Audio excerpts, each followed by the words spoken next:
Every hike begins with the hope of making it back safely, but not everyone does. Join me as I go through some of the most horrific hiking deaths ever recorded, from experienced parents whose belief that fear should always be pushed through ended with their entire family falling from Half Dome, to two friends who ignored every heat warning on the same mountain until the brutal summer conditions claimed both of their lives.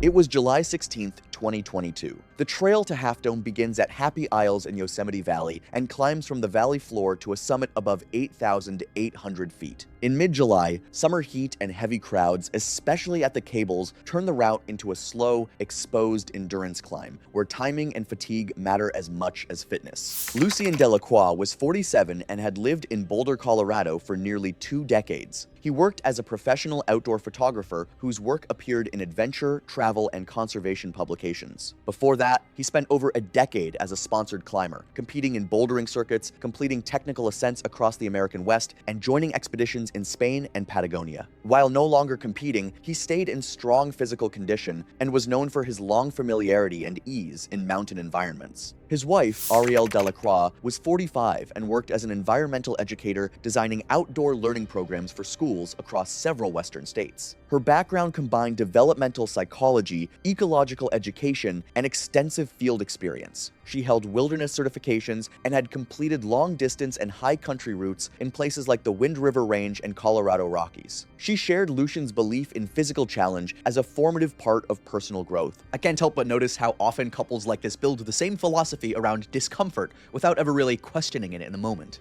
Their son, Luciel Delacroix, was 18. He'd just finished high school in Boulder and was set to start university in another state that fall. He was going into engineering and computer design, things he picked himself. Really, stuff that fit him. He liked structure. He liked solving problems, working things out step by step. I'd normally expect someone like that to stay really steady under pressure, even if the environment is uncomfortable. He wasn't the outdoors type like his parents. Not really. He was more quiet, more to himself. He usually preferred writing things down instead of talking them out, and honestly, he was just more comfortable that way. His parents were fine with most of that. They understood him being introverted, keeping to himself, that kind of thing. But one thing that never really went away was his fear of heights and exposure. It had been there since he was a kid, and it wasn't just in his head his body would react to it. His breathing would tighten, his focus would narrow, like everything just kind of locked in when he was up high. Over years of repeated family trips, he learned to function within that fear well enough to complete the hikes they planned, continuing through exposed sections despite distress. His parents read this as progress, while he experienced it less as resolution than as endurance at a personal cost that became increasingly normalized within their belief that repeated exposure would eventually overcome fear. That belief system defined how they made decisions for him. They did not treat exposure as optional training or personal preference. They treated it as something necessary, even when it conflicted with his expressed limits. In their framework, refusal was not an endpoint, but a condition to be worked through. The Delacroix family had planned Half Dome as one final achievement before Luciel left home. A permit system introduced years earlier had reduced overcrowding but not eliminated it, and summer weekends still brought delays on the cables as hikers shared the same narrow corridor. The forecast for July 16th called for clear skies and temperatures near 89 degrees Fahrenheit in Yosemite Valley, conditions that intensified heat exposure on the open granite above the tree line. My mind just goes to how that early start usually feels like checking bottles twice, tightening straps, and watching people already sweating before the sun even properly hits the valley.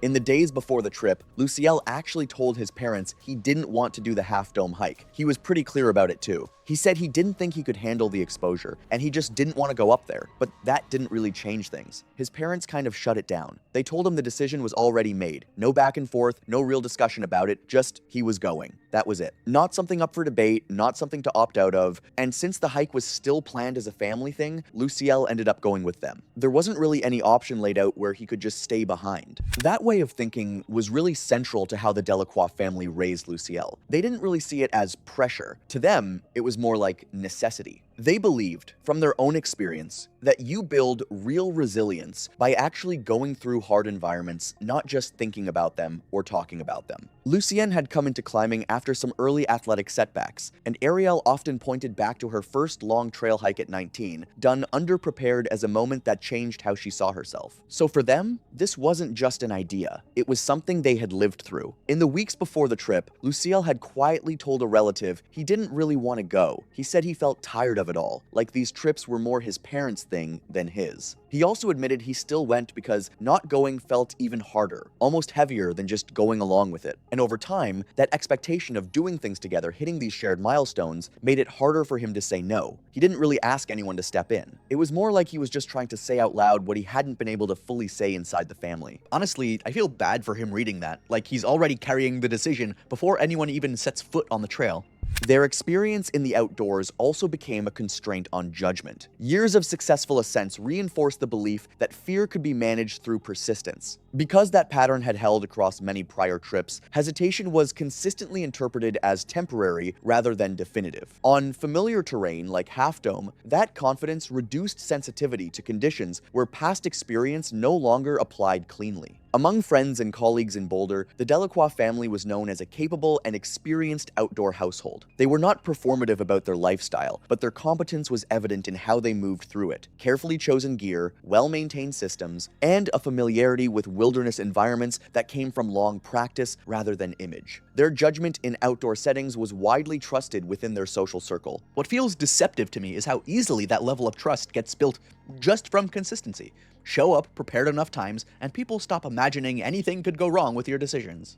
The permits had been secured months in advance and were valid for the planned date. The family had reviewed forecasts, route conditions, and packed accordingly. Water, food, layers, sunscreen, and emergency supplies were prepared with Ariel's usual thoroughness, while Lucien brought camera equipment consistent with documenting the trip. On the morning of July 16th, everything external suggested a routine, well-prepared ascent on a known summer route. The family left the Happy Isles trailhead in the early morning before the main wave of day hikers reached the lower trail. The air still carried the valley's overnight cold, damp, and heavy in the shade, while soft light filtered through the trees and the Merced River ran alongside the path. Luciel started struggling pretty much right away. Within the first mile, he was already asking to stop more often, and for longer breaks than the pace his parents had planned for. But they didn't really slow things down for him. They saw it more like something he just needed to push through, not something that should change the plan. So the group kept moving at the same steady pace they had set from the start. The climb toward Nevada Fall gained significant elevation over several miles, passing narrow ledges above the gorge and open switchbacks where the valley drops away through the trees. Luciel moved through these sections with visible caution. He placed each step deliberately, often pausing at exposed points before continuing. To other hikers, his movement could have been read as either careful or hesitant. He continued upward, and that continuity was what registered most clearly to his parents. Nevada Fall sits at roughly 5,900 feet and functions as a natural breakpoint on the route where the valley is fully left behind and the upper mountain begins. The view from the edge is both expansive and steeply exposed, and it is often where hikers reassess whether to continue. The Delacroix family stopped there. Luciel rested, drank water, and stated clearly that he did not want to continue. The terrain ahead was more exposed, and he did not feel capable of it in his current condition. Luciel stated clearly that he did not want to continue. He said he was not in a condition to handle the exposure ahead and wanted to turn back. His parents did not treat this as a decision point. The plan had already been set before they left, and they did not reopen it in response to his objection. They told him the hike was continuing and framed his refusal as fear rather than limitation. There was no alternative route presented and no adjustment made to the plan. After a pause, Luciel rose, and the group continued upward. He says it clearly, and then there's a short pause, then everyone just starts moving again like it was already decided. My impression is that it lands once, then the moment just shifts without anything else needing to be said. The stretch from Nevada Fall through Little Yosemite Valley briefly levels into forested terrain where hikers typically rest before the final climb. The Delacroix family moved through without a significant stop. From Lucien's perspective, maintaining momentum still made sense, but the earlier delays had already carried forward and compressed the remainder of the day. Subdome is the final approach to the cables, where the trail becomes steep, fully exposed, and non-technical, with carved steps in open granite. Beyond the tree line there is no shelter, and the slope constantly reveals both the cables and summit ahead, reinforcing the exposure of the final ascent. The cable section develops a subtle but persistent hazard. Thousands of boot soles polish the granite and leave a fine layer of dust that reduces traction where hikers step off the wooden boards. The rock remains stable under controlled movement, but exhaustion, dehydration, timing delays, and hesitation can quickly alter how it is navigated. Individually manageable, these factors begin to compound over the course of a full ascent. Luciel sat on Subdome and did not immediately get up. His parents remained with him. The conversation was calm, but it did not change direction. The expectation to continue remained intact, and the pause was treated as something to move through rather than a signal to stop. When he finally rose, his movement toward the cables became visibly altered, no longer fluid walking, but step-by-step initiation with hesitation before each weight transfer, tightened posture, and constant reliance on nearby rock for stability. It reflected a compounded fear and fatigue response that narrows attention and disrupts the automatic balance adjustments that normally stabilize movement on exposed terrain, increasing effort while reducing coordination. At the cable section, peak season congestion meant slow bidirectional flow with frequent stops. Wooden boards provided intermittent footing, while exposed granite between them was worn smooth by summer traffic and coated with fine dust that reduced traction in places. Luciel had to stop several times once they got to the cable section, and each time, it wasn't something he just pushed through on his own. His parents had to actively step in, talk him through it, get him moving again. They basically kept him between them, Lucien below and Ariel above, holding that kind of steady spacing so he could keep going one step at a time. It was slow, really slow, honestly. A lot of stopping, a lot of starting again, but even with all of that, all the delays and pauses, they did eventually make it to the summit. I think it's not even one continuous climb at that point. It's more like a series of stops where movement only resumes after someone else re-engages him each time. The summit was reached about 2 hours later than Lucien's planned timing. The top of Half Dome is broad and relatively flat, and from its center, the difficulty of the descent is not immediately apparent, giving hikers a brief sense that the hardest section is behind them. Several hikers later recalled the Delacroix family as a group of 3, 2 experienced adults and a teenager who sat down quickly after arrival and did not engage with the view. Luciel ate very little, drank water, and remained mostly still, described afterward as distant, exhausted, or blank, consistent with severe physical and emotional depletion after sustained exertion under stress. Lucien moved around the summit taking photographs in a habitual way, focused on the late afternoon light across surrounding granite. Ariel stayed near Luciel, sitting with him and speaking quietly. To outside observers, nothing appeared unusual. A family resting after a long hike with no visible conflict and only the typical fatigue of a long ascent. The afternoon continued to advance, and the sun shifted toward the western side of the sky. On the summit of Half Dome, hikers began preparing for descent, guided by an unspoken awareness of time, distance, and the need to clear the cables before light faded. The Delacroix family started later than most, and by the time they moved toward the cable section, a queue had already formed at the top, adding further delay to an already compressed schedule. While waiting, Luciel's legs began to shake visibly. The tremors reflected sustained muscular fatigue after a full day of continuous exertion in heat and elevation, where the body's ability to maintain precise motor control began to degrade. He was still capable of movement, but the stability required for confident stepping had narrowed significantly, making each action more deliberate and less reliable. Just standing at the top there,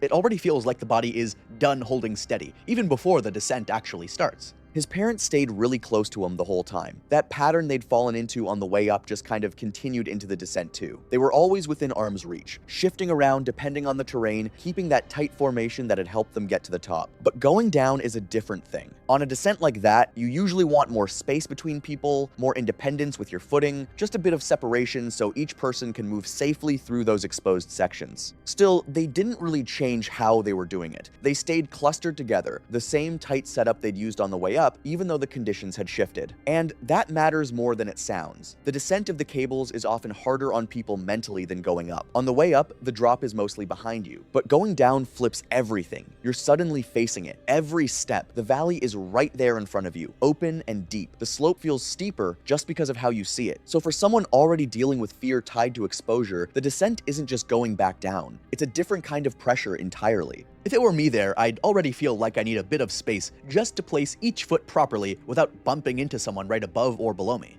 Luciel's descent was described by nearby hikers as mechanical and overly deliberate, with each step taken as a separate decision rather than part of a continuous balance rhythm. It reflected a pattern seen when fear and fatigue disrupt normal motor efficiency, increasing effort while reducing stability on exposed terrain. The cable section was congested in both directions, with hikers behind the family forced into slow, intermittent movement as space opened ahead. There was no conflict or urgency, only the usual compression of peak season traffic, though several hikers hikers later noted a quiet unease watching the family's slowed, visibly strained descent. By mid-afternoon, the family was about halfway down the cable section of Half Dome. They had already cleared the steepest upper pitch and were moving through a slightly less severe middle section, though still fully exposed and congested with both ascending and descending hikers. The flow of traffic remained continuous but uneven, with frequent pauses as groups waited for space to open. A hiker 2 positions ahead of Luciel slipped briefly. The loss of footing was momentary and immediately corrected with a grip on the cable, resulting in no fall or injury. However, the sudden movement and reaction nearby created a sharp sound and visible startle response among surrounding hikers. Luciel reacted instantly, his hands tightened on the cables, and his movement stopped completely. He ended up frozen there on the slope, unable to move forward again. Pretty quickly, other hikers around them had to stop too, and the line behind started to bunch up. It didn't last very long, some accounts say maybe a minute or two, but in that short stretch of time, it changed the feel of everything. What was just a brief pause turned into a visible blockage on an exposed part of the descent, and Luciel was caught in it, stuck between knowing he couldn't really take another step and feeling the pressure building behind him as more and more hikers waited for the group to move again.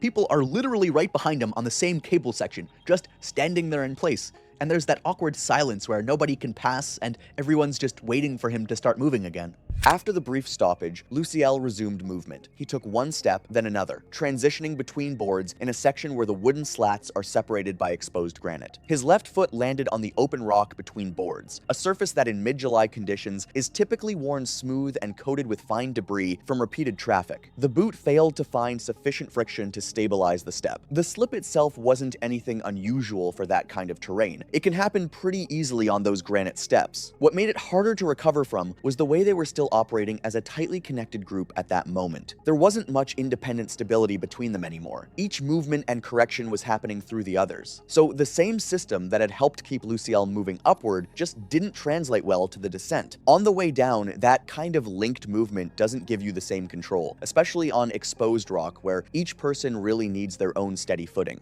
I just see it as 3 people sharing balance in the same moment, instead of each one having space to reset their own footing.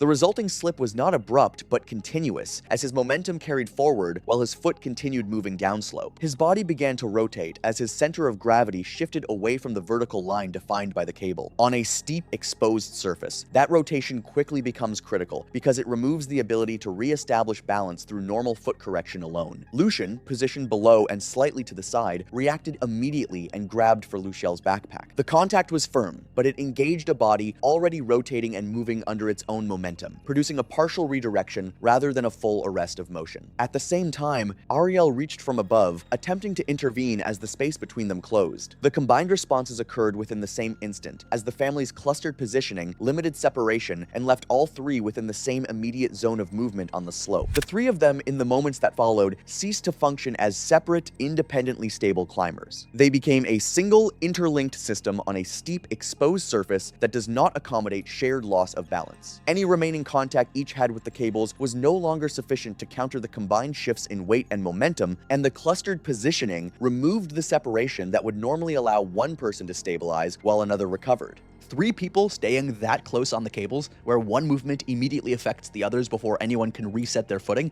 It seems to me like there's no real space for anyone to recover balance on their own. The loss of contact with the cables happened in rapid succession over a span of only seconds. Hikers nearby later described it as a continuous motion rather than a series of distinct events. Once their grips failed, they moved below the cable line onto the open granite slabs adjacent to the route terrain that is unprotected, unbroken, and offers no meaningful features for arresting movement. Multiple hikers witnessed the descent from the cable corridor. Their accounts were consistent in describing it as a single, uninterrupted sequence with no viable window for intervention. From the point of initial slip to the moment the group passed out of reach, the event unfolded too quickly for coordinated response from those above. The Delacroix family fell several hundred feet down the granite slabs beside the cable route. I just read it as how fast things move once control is lost, with no real time for anyone above to step in.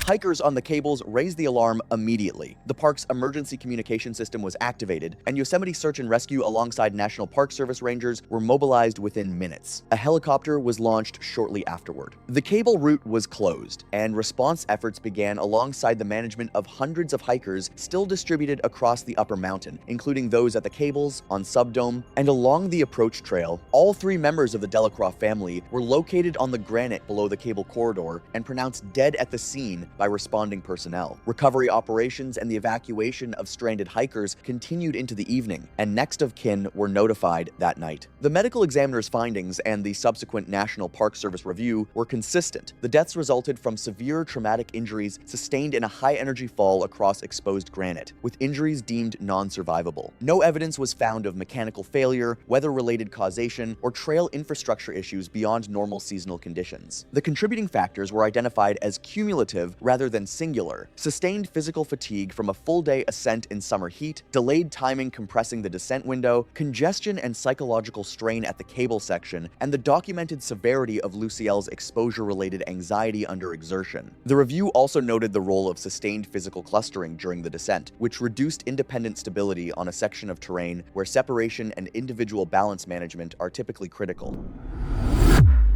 It was April 14th, 2023. A remote section of Death Valley National Park formed a network of canyons, dry washes, and broken ridgelines where navigation errors could quickly lead to isolation. The terrain included narrow limestone cuts, unstable talus slopes, and dry drainages with seasonal or unreliable water sources. Jonah Okoye, 34, was a Texas-based content creator running a channel testing new tech in real-world settings. He was especially focused on AI tools, basically seeing if they could actually handle planning trips, not just generate them on paper. For this project, he used an AI travel assistant to build a full wilderness route with almost no input from him. I keep noticing how easy it's become to treat AI output like it's already been checked for facts, even when it hasn't. A few days before the trip, he accepts an AI-generated Death Valley route with canyons, a mapped water source, and a ridge connection, treating it as a controlled test without really adjusting or questioning it. The plan looked structured but had major issues that weren't caught before departure: a seasonally dry water source, altered routes from erosion and flash flooding, underestimated hydration needs, and a ridge section requiring technical talus movement. None of it was independently verified. A park ranger briefly warned him that water in the area was uncertain, but he proceeded anyway. He entered the backcountry with limited water, standard gear, and no emergency communication device. Once past the trailhead, cell service dropped as he moved deeper into the canyon system under rising temperatures. I've seen that moment before where the connection just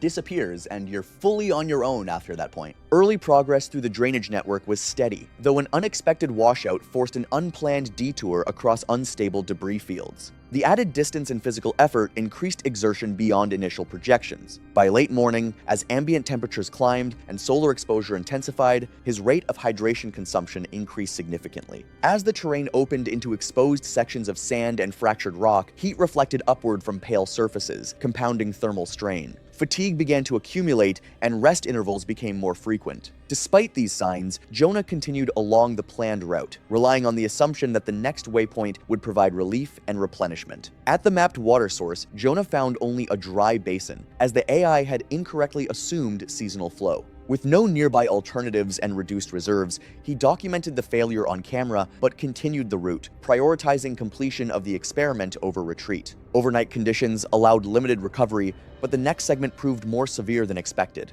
The ridge connection required sustained climbing over unstable talus and fractured rock, increasing exertion and fluid loss at a critical stage. During the ascent, he slipped and struck his knee on exposed stone, significantly reducing mobility. From that point, both ascent and descent became hazardous due to injury, fatigue, and unstable terrain.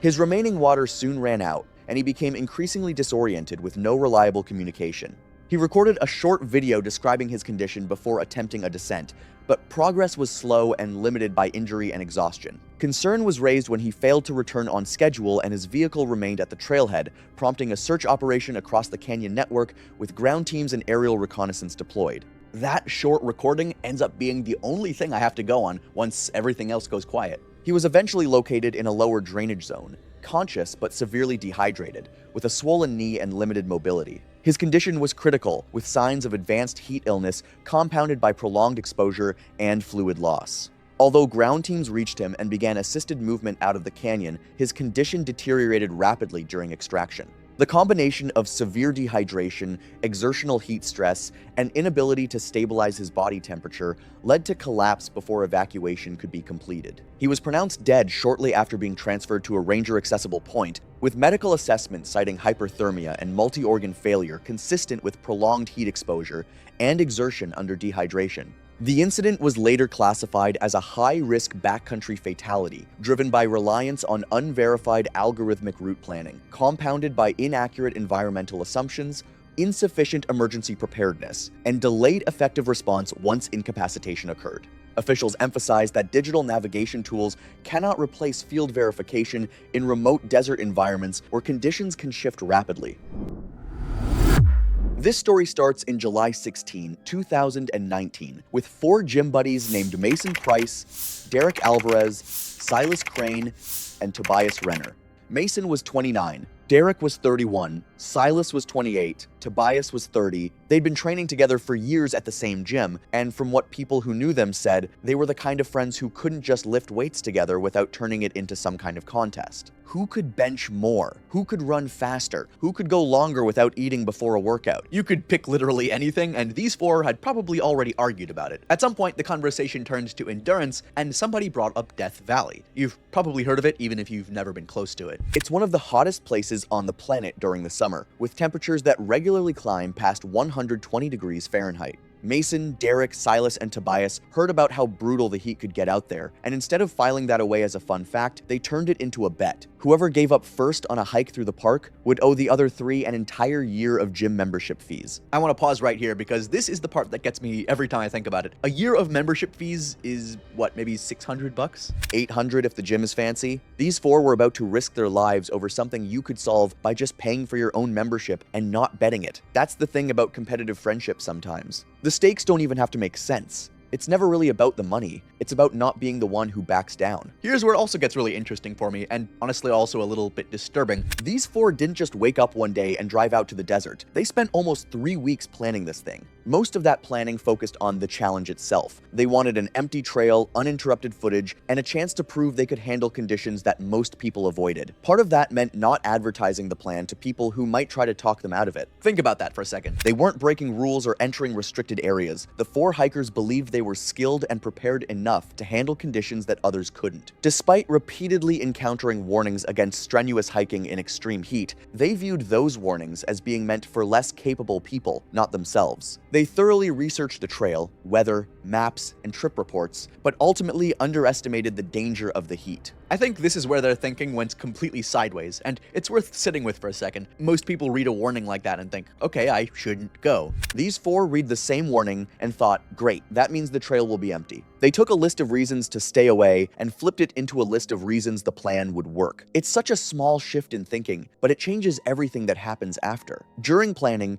the 4 men saw the extreme heat as an advantage rather than a danger. With fewer visitors during heat waves, they expected an empty trail where they could carry out their challenge without interference. To avoid encountering others, they chose a remote trail, picked a Tuesday instead of a busy weekend, and planned to start before sunrise. Their decisions were aimed at minimizing contact with anyone who might discourage them from continuing. Now, before I go further into the story, I want to know your first reaction to hearing that they were actively trying to avoid people who might talk them out of it. Let me know in the comments. Honestly, this part bugs me more than almost anything else in this story. They did real research, they weren't lazy about it, they just used all that information backward. It's like reading a manual on how a bomb works and concluding the best plan is to stand closer to it. As they researched more, their confidence grew instead of their caution. Studying maps, forecasts, and trail information gave them a false sense of expertise, leading them to believe that their fitness and gym experience would protect them from the desert's dangers. They increasingly viewed heat warnings as advice for unprepared tourists rather than for people like themselves. They also concealed key details from family and friends, describing the trip as ordinary sightseeing rather than a competitive challenge. They avoided discussing the wager, the specific trail, or their plans online, hoping to prevent experienced hikers from discouraging them. Their intention was to document the challenge and reveal it afterward as proof of the outcome. By the final week before the hike, isolation wasn't just a side effect of their planning anymore. It had become the goal. They pictured an empty trail where nobody could interrupt their competition. Nobody could see either of them quit, and nobody could tell them they'd gone too far. And here's the tragic irony of the whole thing. Every single safeguard they removed from their own plan was also a potential source of help that they were throwing away without realizing it. And the worst part is that their plan worked. It worked almost perfectly. The morning they set out, they barely saw anyone. No ranger happened to be in the area that morning, which wasn't unusual given the sheer size of Death Valley and how few people were hiking remote trails during extreme heat. No experienced hiker on the trail questioned their route or their timing. No friend called partway through the day to check in. All that privacy they worked so hard to build for themselves ended up meaning that when things started going wrong, there was nobody nearby who could recognize it and step in. Before they even started hiking, the four of them sat down and came up with a set of rules for their competition. And reading through what investigators later pieced together from their footage, these rules are almost unbelievable in how reckless they were. Not one of them was allowed to voluntarily quit without losing the bet outright. Any rest stop longer than 5 minutes counted as a sign of weakness. Any complaint about the heat or about being tired was treated as nothing more than an excuse.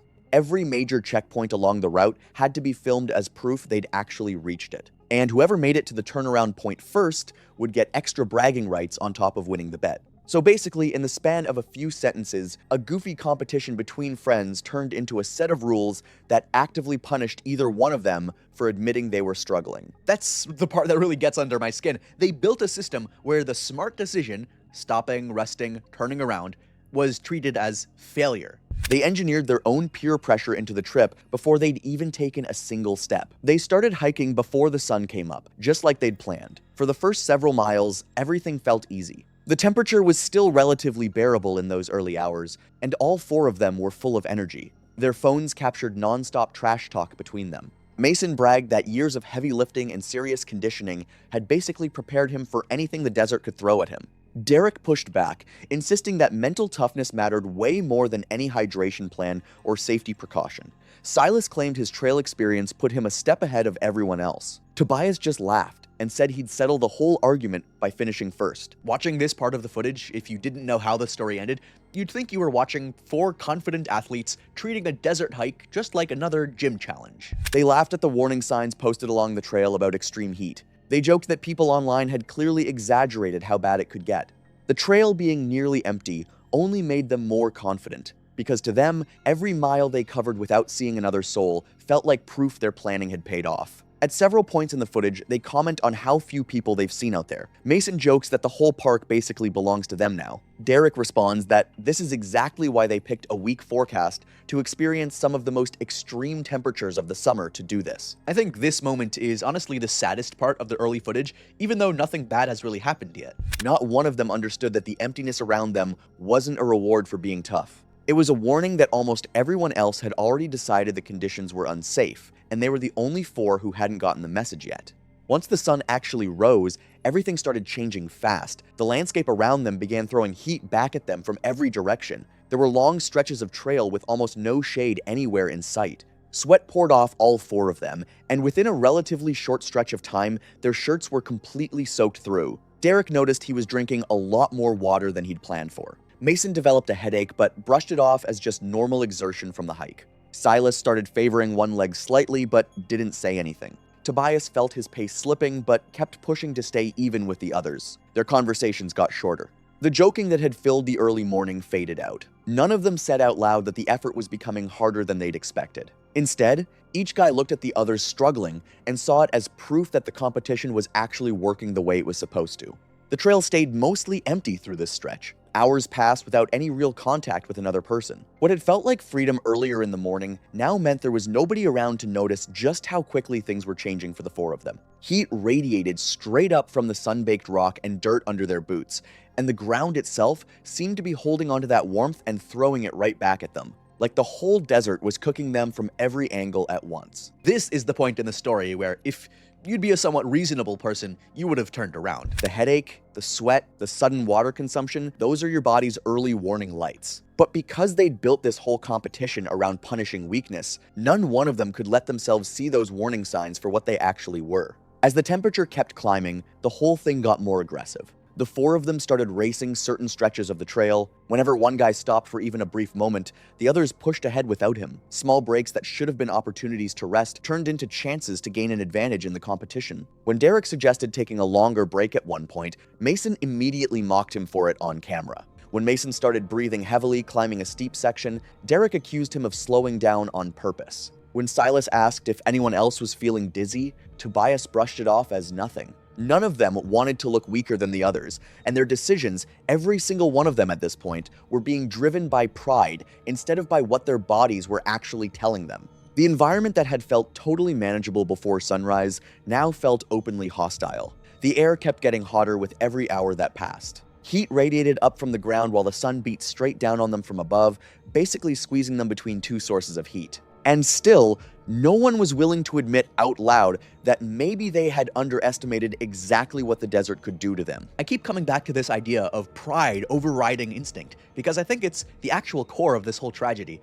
These weren't dumb guys. They were fit, they were prepared on paper, they did their research. But pride is sneaky. It convinces you that admitting weakness is more dangerous than the actual physical danger you're standing in. And by this point in the hike, that's exactly the trap they'd fallen into. By mid-morning, all four of them realized they'd gone through way more water than they had planned for. Before the hike even started, each of them had packed roughly 2 gallons. During their research, they'd seen recommendations suggesting that extreme summer conditions could require far more water than that, especially on exposed routes, but everyone convinced themselves that their fitness and early start would make those estimates overly cautious. At the time, 2 gallons had seemed like more than enough. But a few hours into the heat, all 4 of them were shocked at how fast their supplies were disappearing.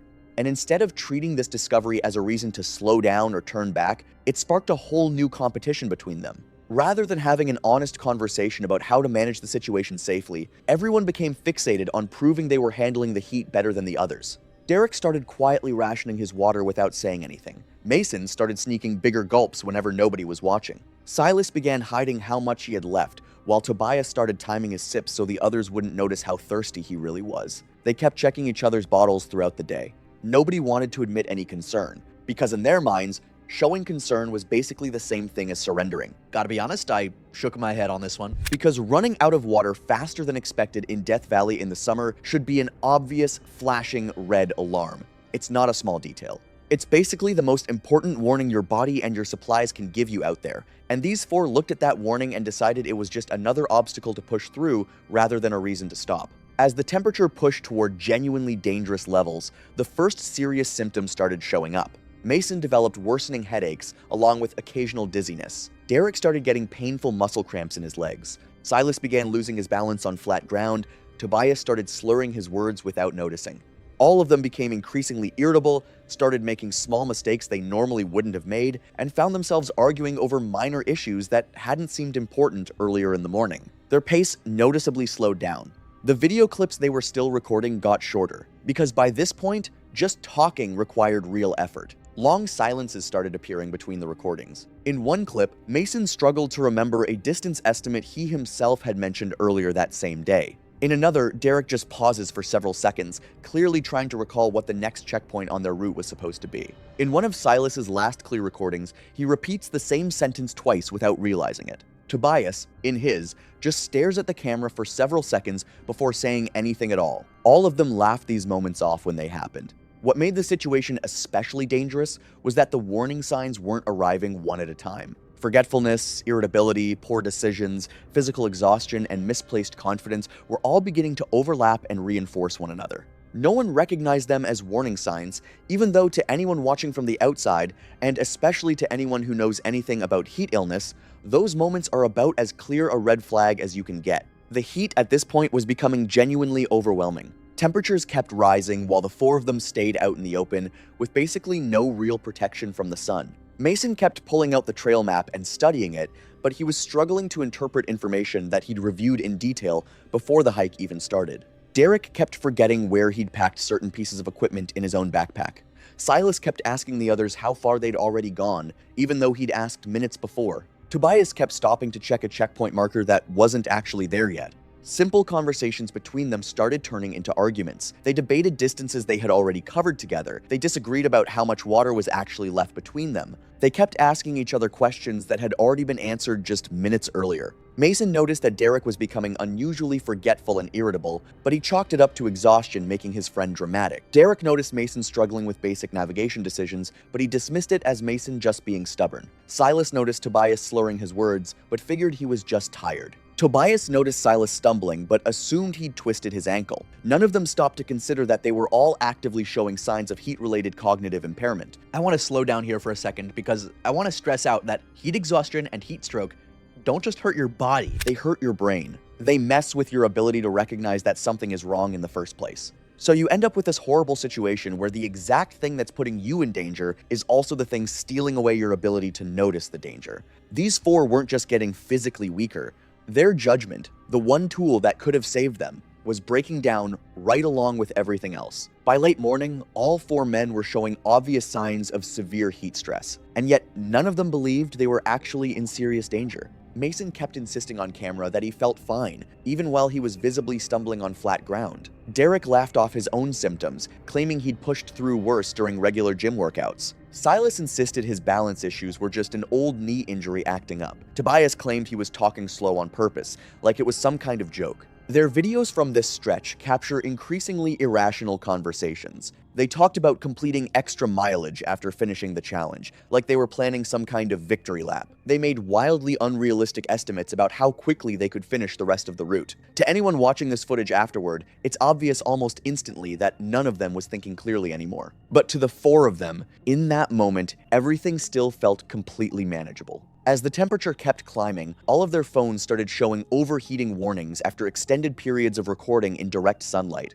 Recording became more and more sporadic as the devices repeatedly shut down the camera function until they could cool back down. Even their equipment was struggling to survive out there, and somehow that still didn't register as a sign for any of them to stop. Eventually, the tension between them boiled over completely. Mason started blaming Derek for encouraging the challenge in the first place. Derek blamed Mason for picking an overly ambitious route. Silas blamed Tobias for talking everyone into a remote trail instead of a marked one. Tobias blamed Silas for insisting they push through midday instead of resting in the shade. They accused each other of wasting water. They accused each other of slowing down the pace and dragging the whole thing out. The argument kept escalating and getting more confused as it went. None of them could really articulate what they were even upset about anymore. Small, minor grievances turned into full-blown confrontations. Eventually, the argument shifted toward their remaining water and what direction they should take next. Derek wanted to slow down and reconsider the route. Mason accused him of using that as an excuse to quit. Derek fired back that Mason had pushed them too far into the heat.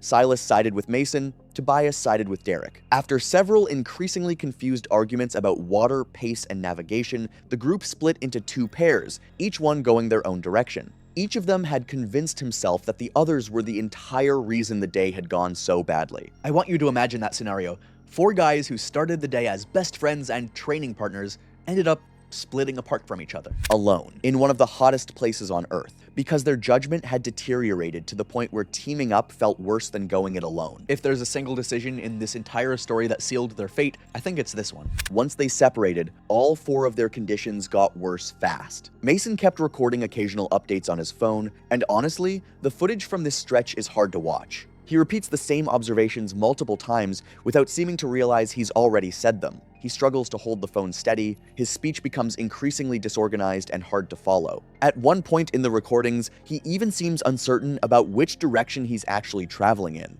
Investigators later determined that he gradually wandered away from the route they had originally planned, likely without even realizing it. Silas, who'd paired off with Mason, his final recordings show him sitting motionless for long stretches, occasionally mumbling about needing to catch up to the others. Derek's decline looked a little different. He started sitting down repeatedly for what he believed were just brief rests, but each stop ended up lasting longer than the one before it. He began leaving pieces of equipment behind along the trail because carrying them simply felt too exhausting. Investigators later used those abandoned items to piece together a rough timeline of his decline as the day went on. His final recordings are full of long pauses and incomplete thoughts that just trail off. Several recordings he apparently tried to make were never even completed because his phone kept overheating after sitting exposed to direct sunlight on the open trail. Tobias, paired with Derek, drifted away from him gradually, the two losing sight of each other without either one noticing exactly when it happened. Can't even begin to imagine how alone they all were by this point, even though they'd started the morning literally side by side. The whole point of their plan had been privacy, no interference, no witnesses, and now here they were, each one fading away separately, with nobody around to notice and absolutely nobody to help. By early afternoon, all four men were suffering from severe heat illness, with many of the symptoms later believed by investigators to be consistent with heat stroke, and none of them was capable of making sound decisions anymore. Basic movement had become incredibly difficult. Distances that should have taken just minutes to cover stretched out far longer than that. Their remaining water disappeared completely. The videos from this point on are fragmented and confusing, with large gaps appearing between recordings. None of them fully acknowledged just how severe the situation had become. All of them kept holding on to the belief that they could recover after resting just a little bit longer. None of them did. When Mason, Derek, Silas, and Tobias didn't come home that night, their families eventually reported them missing. Search teams started retracing likely routes through the park, but the investigation initially had to consider several possible paths. Since none of the families had any idea about the wager or the specific challenge the four men had actually planned, all they'd been told was that it was a simple sightseeing trip. Searchers eventually located all four men, scattered miles apart from each other, exactly where their decision to split up had left them. They were dead for multiple hours already. Their phones held dozens of short video clips, interrupted recordings, GPS data, and timestamps documenting that slow slide from confidence at sunrise to confusion by the afternoon. Using GPS data, the abandoned gear scattered along the trail, timestamps from the videos, and the footage itself, investigators were able to reconstruct large portions of the day's events, although significant gaps remained where no recordings existed and none of the men were present to explain exactly what happened. What that footage ultimately revealed is that none of them died because of one single mistake. They spent hours making increasingly poor decisions while their judgment slowly broke down in the extreme heat. One small bad call after another, until there was nothing left to fall back on. A challenge that started as a test of who had more endurance ended up becoming something much darker, a demonstration of just how fast even four genuinely fit, capable guys can lose the ability to recognize danger once heat illness really takes hold. And that, to me, is the whole reason this story has stuck. It wasn't recklessness in one big dramatic moment. It was recklessness built quietly, decision by decision, until there was no way out left. It was September 7th, 2018 in Death Valley National Park. A remote stretch of dunes, dry washes, and unmaintained tracks formed an exposed corridor where survival margins narrowed under late summer heat. Pale sand and clay reflected intense heat with little shade or landmarks beyond the road. Keshawn Oren was 31, based out of San Diego. He was big into endurance running, the kind of guy who turns long desert runs into content for his audience online. He had experience with distance and training, but Death Valley, especially sustained heat like this, was something he hadn't really tested himself in before. His logistics partner, Brent Messias, 34, helped set things up. Route planning, support setup, and a mid-route water cache to make the attempt possible. A few weeks before the run, Keshawn picks a 38-mile Death Valley route after reviewing satellite images and online footage. It looks doable to him, like a solid one-push endurance challenge. If it were me, I'd be careful how much I trust something like this off satellite images alone. I also start thinking about how much detail doesn't carry over when everything is flattened into a screen view. He even turns it into a live stream event, with planned water drops along the way. And there's also this underlying pressure trying to prove himself again after earlier criticism that didn't sit right with him. The planning underestimated how quickly Death Valley conditions intensify under direct sun, and how misleading satellite imagery can be in showing elevation and drainage. I keep thinking about how clean everything looks on a screen compared to how unstable it actually is. On the morning of the attempt, he began the run on livestream with steady early progress, but as temperatures rose, reflected heat from the pale terrain rapidly increased physical strain. By late morning, Oren's water consumption increased faster than planned, and his pace began to decline. Viewers noted visible strain through the livestream, including longer pauses and reduced clarity in speech. Despite this, he continued forward, emphasizing that stopping would compromise the attempt and the commitment made to his audience. A critical failure occurred at the first scheduled supply point along a desert road crossing. The water cache, intended as a primary hydration resupply, had been placed at an incorrect junction due to a mapping error during setup. When Kashan arrived, the supplies were absent.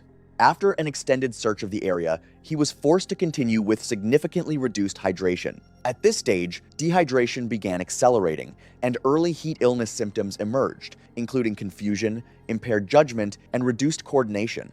Instead of retreating along the road, Kashan committed to continuing the route toward a secondary water source marked on his map, unaware it was unreliable and seasonally dry.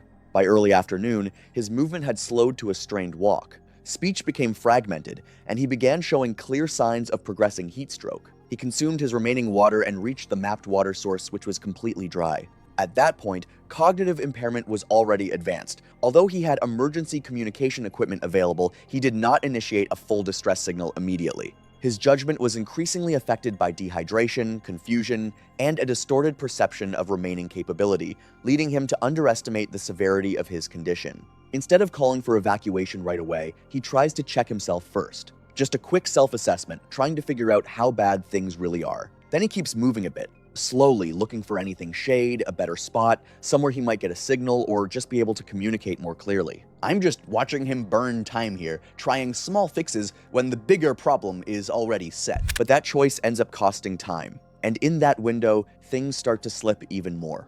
His thinking gets less structured, harder to organize, and the delay builds on itself, making it even tougher to respond in a clear, decisive way. As his condition worsened, he struggled to complete basic operational steps under heat stress, including focusing on instructions and maintaining attention long enough to follow through with a full emergency transmission. By the time he attempted to escalate the situation, his cognitive state had already degraded to the point where communication was fragmented and incomplete.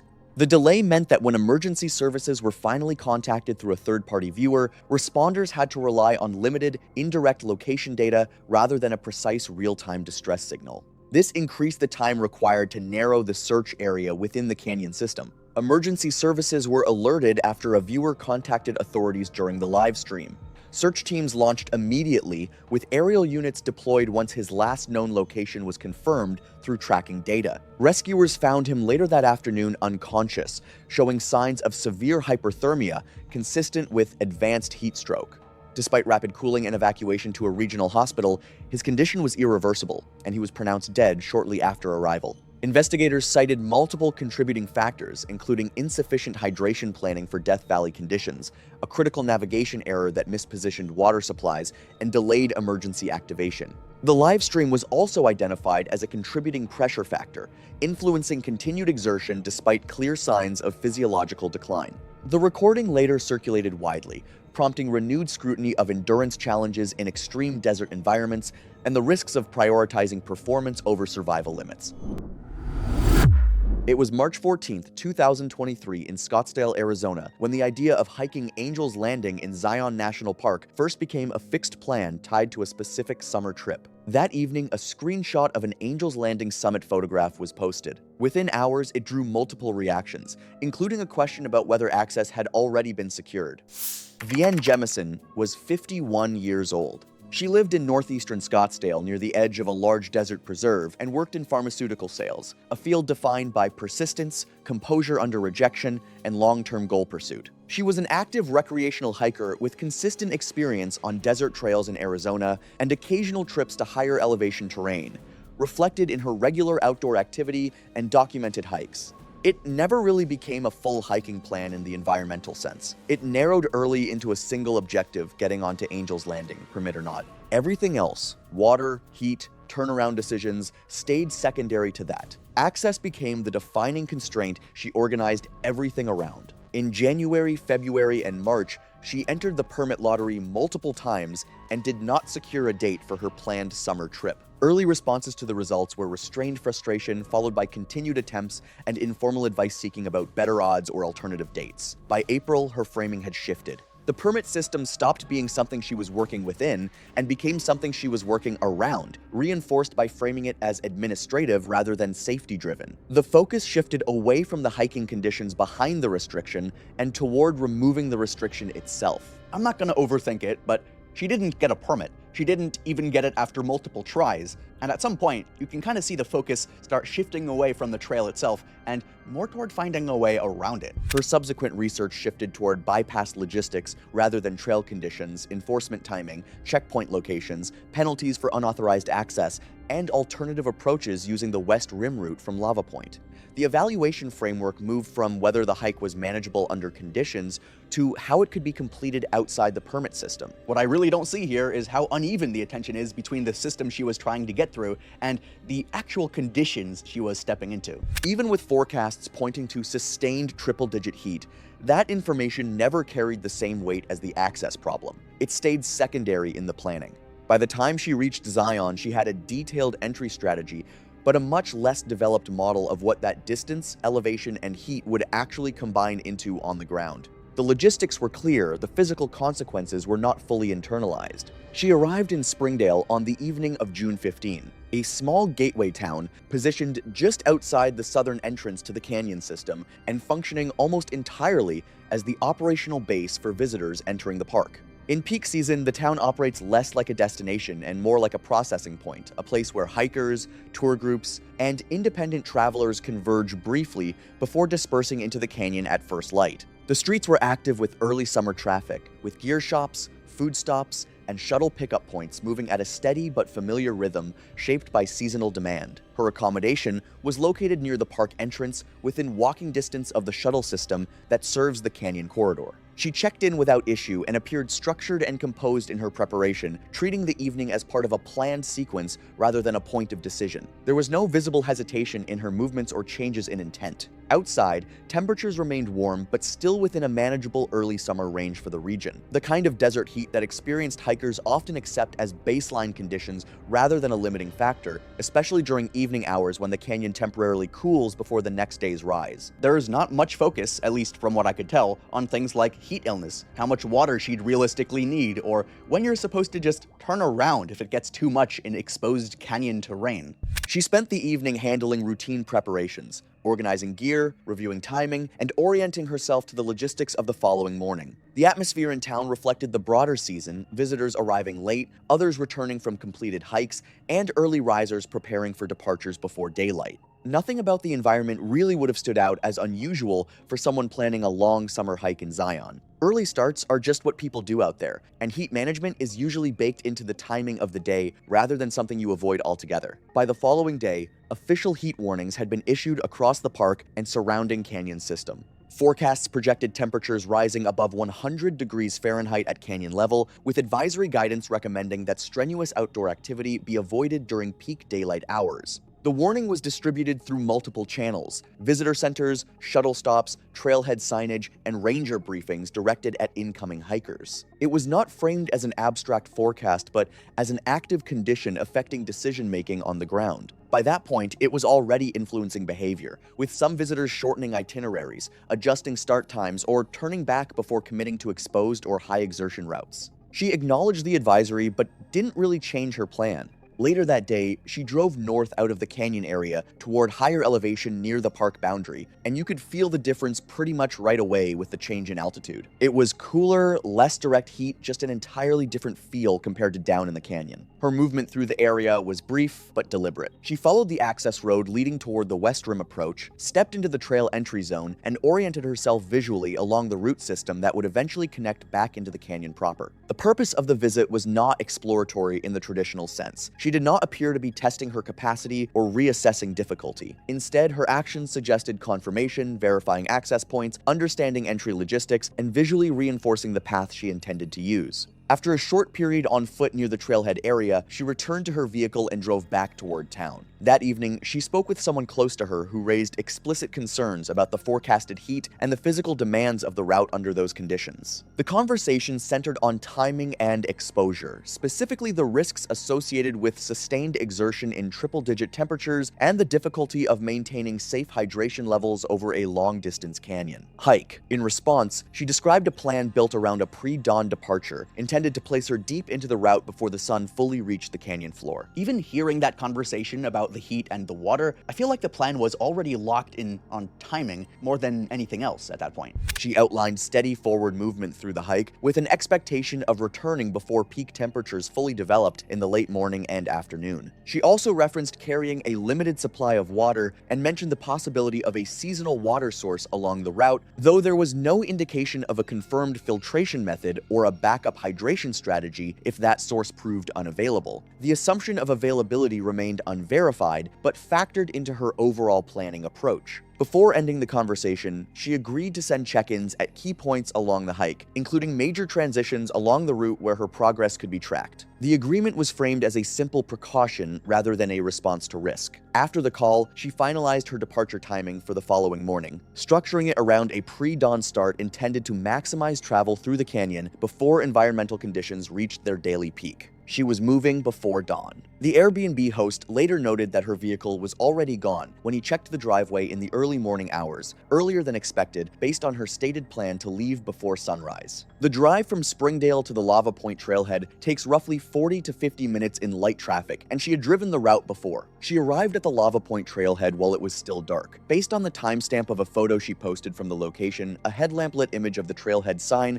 framed by dense forest and a fully black sky. The caption read, "No permit needed for this entrance." At that elevation, temperatures were in the upper 50s and 60s Fahrenheit. She was dressed for cool pre-dawn conditions, wearing a long-sleeve base layer, with her hat stored in her pack. The environment was still and quiet, a brief desert interval before daytime heat began to build. She began the West Rim Trail shortly after arriving. The West Rim Trail from Lava Point to the canyon floor covers roughly 13 miles, with about 3,600 feet of net descent. The route alternates between gradual loss of elevation, flat stretches, and short climbs, before dropping more consistently toward the canyon. Under normal conditions, most hikers take around 5 to 8 hours to complete the one-way stretch, depending on pace and how much they're carrying, with the full out and back toward Angel's Landing adding up to roughly 16 to 17 miles. In mild weather, it's tough but doable as a full-day hike. In extreme heat, though, it stops feeling like a regular hike pretty quickly and turns into more of a long, drawn-out exposure situation out there on the trail. The upper section of the trail initially passes through dense forest, before opening into exposed ridgelines as elevation is lost. In the early portion of the hike, conditions were still shaded and cool, with minimal environmental stress beyond distance and navigation. She was moving through terrain that matched the expectations she had built during planning, and her pace remained steady through the first segment. At one point along the descent, she was encountered by two backpackers traveling in the opposite direction after completing their backcountry route. They later described her as moving steadily but at a slower pace than their own. In a brief exchange, she asked about conditions ahead, specifically crowding and water availability further down the trail. They reported that lower sections were becoming busier and that they had not stopped at the seasonal water source at Potato Hollow. I look at this, and what really stands out to me is how much is being leaned on things that aren't really guaranteed, like assuming that water source will actually be there and actually usable without a real backup plan behind this whole thing. They recalled her wearing a sun hat and a light long sleeve layer, with a single water bottle visible on her pack. No additional hydration containers were observed. The interaction was brief, and both parties continued on their respective routes without further contact. I think the whole check-in and timing thing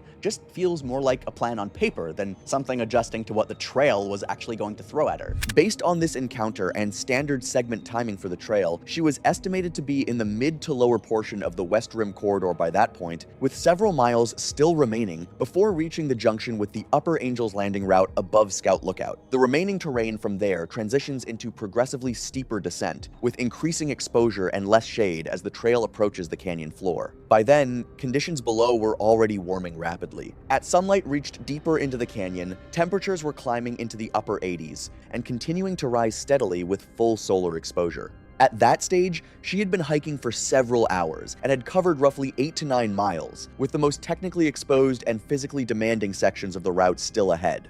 She posted from Scout Lookout late that morning. The photo showed her at the edge of the lookout platform, the canyon stretching behind and below her under a high, harsh sun. She was smiling. Her hat was on, and her pack sat high on her back, a standard day pack by appearance, with no visible hydration reservoir and nothing suggesting significant water capacity. The focus just kind of shifted away from the landscape itself and more toward the milestone she'd been building up to for months. The distance and conditions were still there, nothing about that changed, but they didn't really seem to land the same way at that moment. In that moment, the dominant perception was completion not of the route itself, but of the objective she had been working toward. The physical reality of the remaining distance, elevation loss, and rising heat remained unchanged, but it was no longer being weighted in decision-making. The Upper Angels Landing section from Scout Lookout to the summit spans roughly half a mile and gains about 430 feet in elevation. Unlike the approach from Lava Point, this is not a conventional hiking trail. The West Rim descent below it is still a maintained path, with defined tread and predictable footing, even if demanding in length and exposure. The chain section, by contrast, is a narrow ridge traverse with fixed chains anchored into sandstone, following an exposed spine with steep drop-offs on both sides. The rock itself is generally solid when dry, but the route requires constant attention and deliberate movement. Every step carries consequences that are not present on standard trail terrain. She moved through this section in the mid-morning window. Honestly, Scout Lookout has always felt a bit deceptive to me, like people naturally read it as they made it, even though the hard part is still sitting right there in front of them on the return. And the chains section, I don't know, I always thought of it less like a hike at that point and more like something you have to fully respect every single step of, or it just doesn't work. Her ascent was steady based on available timestamps from her posts. One image captured her partway along the ridge, looking back towards Scout Lookout and the canyon system she had come from. Another showed her at the summit, where the terrain opens into a wide, elevated panorama of southern Zion, with the Virgin River visible below and the canyon floor stretching outward through sandstone formations and tree-lined corridors. The summit post marked the completion of the climb and a brief pause at the top before she began her return. She remained at the top for a short period before beginning her return. During that time, she sent a voice message to a group chat, later described by recipients as sounding energized and slightly winded. She referenced the heat briefly but minimized it, describing conditions as manageable. Her focus was on reaching the summit and the sense of completion that came with it. She did not mention the total distance already covered, her remaining return route, or the state of her water supply. At that point, she was still several miles from the trailhead, with the only route back requiring retracing the exposed chain section she had just crossed, followed by a long descent through the canyon under rapidly intensifying heat. Temperatures at elevation are already in the upper 90s and continuing to rise through the late morning. She had covered roughly 9.5 miles from Lava Point, with sustained elevation change and prolonged exposure on open desert terrain. The descent toward the canyon floor had already removed most of her elevation buffer, leaving her roughly 5,800 feet above sea level, with a final return still requiring a steep climb out of the canyon system after completing the lower sections. Ahead remained the chain section, the switchbacks below Scout Lookout, and the long canyon approach to the trailhead a short distance on a map, but a significant physical effort after hours of continuous movement in rising heat. Under normal conditions, this return is hard but still doable. Here, though, it really wasn't in that normal space anymore. She was already tired, low on water, and moving straight into peak heat where everything just kind of piles on at once, fatigue, dehydration, and heat all feeding into each other. Heat exhaustion, at this stage, was no longer a discrete event, but the continuation of an accumulating physiological decline, where fatigue, dehydration, and heat exposure reinforced each other and progressively degraded coordination and judgment. There are no definitive witness accounts of her condition during the descent through the chain section. Two hikers moving in the opposite direction later described her as steady and unremarkable, consistent with many solo hikers navigating the same terrain. She was not observed requesting assistance or showing overt distress. She passed below Scout Lookout. Whether she paused there is unknown, and no reliable accounts place her resting despite the high foot traffic. From there, she continued onto the switchback descent toward the canyon floor, still within terrain that required attention, but now under increasing heat stress and accumulated fatigue. One thing that sticks with me is how the summit can mess with your sense of where you're on the hike, because it feels like the goal is done, it's over with. But the reality is, you still have a long, exposed walk back in worsening heat. The trail below Scout Lookout descends through a series of switchbacks carved into the canyon wall before eventually meeting the main canyon trail that leads toward the Grotto trailhead. The terrain here is less exposed than the chain section above, but it is not straightforward. The grade remains steep, the footing shifts between packed sand and loose gravel, and the rock walls on both sides hold and re-radiate heat long after direct sun exposure, turning the corridor into a sustained warm zone with limited relief. Shade is minimal, and by late morning canyon, temperatures in this section typically reach the upper 90s and can approach triple digits. Roughly a third of a mile below Scout Lookout, the main trail curves around a rock outcrop. Right there, there's also this worn-down side path basically formed just from people repeatedly walking it over time that splits off from the main trail and leads back to a small overhang tucked just off to the side. The overhang casts intermittent shade on the rock beneath it, creating a visible contrast against the surrounding sunlit sandstone. To a passing hiker, it can resemble a natural pause point, a place to step off briefly, catch breath, or escape direct heat. Whether Vienne Jemison intentionally moved toward that shaded area in search of rest, or whether her navigation had degraded enough under fatigue and heat stress that she followed the worn path without clear intent, is not established. Both interpretations remain consistent with the physical evidence recovered at the scene and the medical findings regarding her condition at the time of the incident. What is established is that she left the main trail at that point and moved onto terrain that was no longer part of any maintained route. The ground transitions quickly from compacted sand to uneven sandstone slabs with a noticeable slope and intermittent drop-offs. These surfaces are not inherently unstable, but they demand precision in foot placement and full attention to balance. Under normal conditions, they require care. Under conditions of fatigue, dehydration, and heat stress, they leave very little room for error. The fall was not witnessed. Her final footprints indicate movement off the main trail and onto the unmaintained section before disappearing near the edge of the ledge system. Below that point, the terrain drops away steeply, with an approximate descent of 180 feet to the next stable shelf of rock. Later that day, her friends in a group chat attempted to reach her after the expected return window passed. Messages went unanswered, followed by repeated calls that went to voicemail. Concern escalated into a formal report when it became clear she had not returned to her lodging and had not exited the trail system. It always looks easier than it is, but you're still dropping steep switchbacks with heat just sitting in the canyon walls the whole way down. That side path just feels like a quick spot people drift into to get out of the sun for a second. Her rental vehicle was located at the Lava Point trailhead, establishing her point of entry on the West Rim approach. Combined with the earlier summit post and the absence of any return through the main canyon exit, this allowed rangers to narrow the search corridor to the stretch between Scout Lookout and the canyon floor. Search teams began ground operations from the upper trail. Her body was located later from the main route below the social trail divergence point. Recovery required rope-assisted access due to the steepness of the terrain. She was pronounced deceased at the scene, and recovery continued into the following hours under standard technical rescue procedures. The medical examiner conducted an autopsy 2 days after recovery. The cause of death was listed as blunt force trauma consistent with a fall from height, with a contributing factor of heat exhaustion.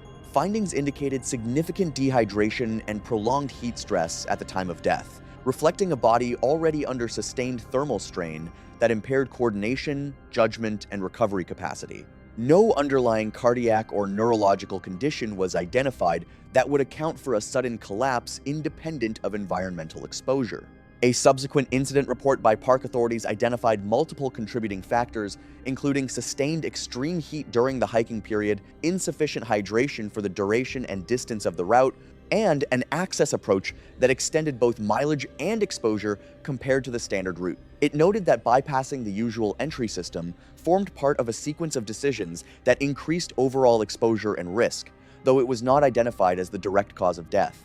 The combination of heat, distance, and fatigue was cited as the primary compounding factor. At her lodging, belongings were found undisturbed and partially packed, consistent with an expected departure. Travel arrangements for the following day remained unchanged. On her device, an unsent draft was recovered, referencing months of preparation and repeated attempts to secure access, ending with a reflection on finding a way forward despite those setbacks. It was June 22nd, 2013, in Death Valley National Park. The Badlands there are a maze of clay ridges and gullies. From above, it can look flat and harmless, especially in satellite images, but on the ground, it's very different. Everything reflects heat, and the pale rock just throws it right back at you. It builds fast, and it gets intense. Meilani Cosley, she was 26, a travel and lifestyle creator based in Phoenix. She was really into desert photography, that off-grid, hidden place kind of aesthetic. Her boyfriend, Jovan Thill, 29, sometimes helped her film, but he didn't have much experience in extreme environments like that, especially not dry desert heat like Death Valley. A few weeks before the trip, Meilani finds a drone clip online of the Badlands and assumes it's something remote, like a proper backcountry hike. But in reality, it wasn't. It was shot near a roadside pullout, just a short walk from the car. I get why that mistake happens, because from above, everything in that terrain can look way more isolated than it actually is. Still, she treats it like this hidden, untouched landscape. She lines up a small sponsorship for a shoot, planning it around that golden hour light. And she doesn't really check in with park staff or fully take in just how extreme the heat can get there. This is why I start thinking about how often people underestimate just how aggressive that heat gets. On arrival, they carried minimal water and entered the terrain in temperatures exceeding 110 degrees Fahrenheit. What appeared as open ground quickly broke into steep gullies and narrow clay ridges, forcing repeated detours. Navigation based on a saved satellite image soon became unreliable due to a lack of stable reference points. As they moved deeper into the Badlands, the environment shifted from difficult to disorienting. Gullies deepened into narrow channels that required constant climbing, descending, and backtracking. Their position relative to the road became increasingly uncertain. Water supplies declined faster than anticipated, while early heat strain began to affect both individuals, marked by fatigue, reduced coordination, and slowed decision-making. By the middle of the afternoon, they reach what they think is the right ridge, but it's not. It's a smaller outcrop, still a few hundred meters short of their goal. From there, things get more serious. A drop-off, then more exposed terrain that's rough even in normal conditions, and worse in that heat. By this point, they're already running low on water, not just a bit low, but critical. I'll be honest, seeing how little water they had here changes how I read everything that follows. The ground is also just soaking up heat and throwing it back up, making everything feel even worse. This is where Meilani decides to keep going instead of turning back to the road, thinking they're close enough to finish. But that choice keeps them out longer, more climbing, more exposure, less water, and heat stress that keeps building without easing.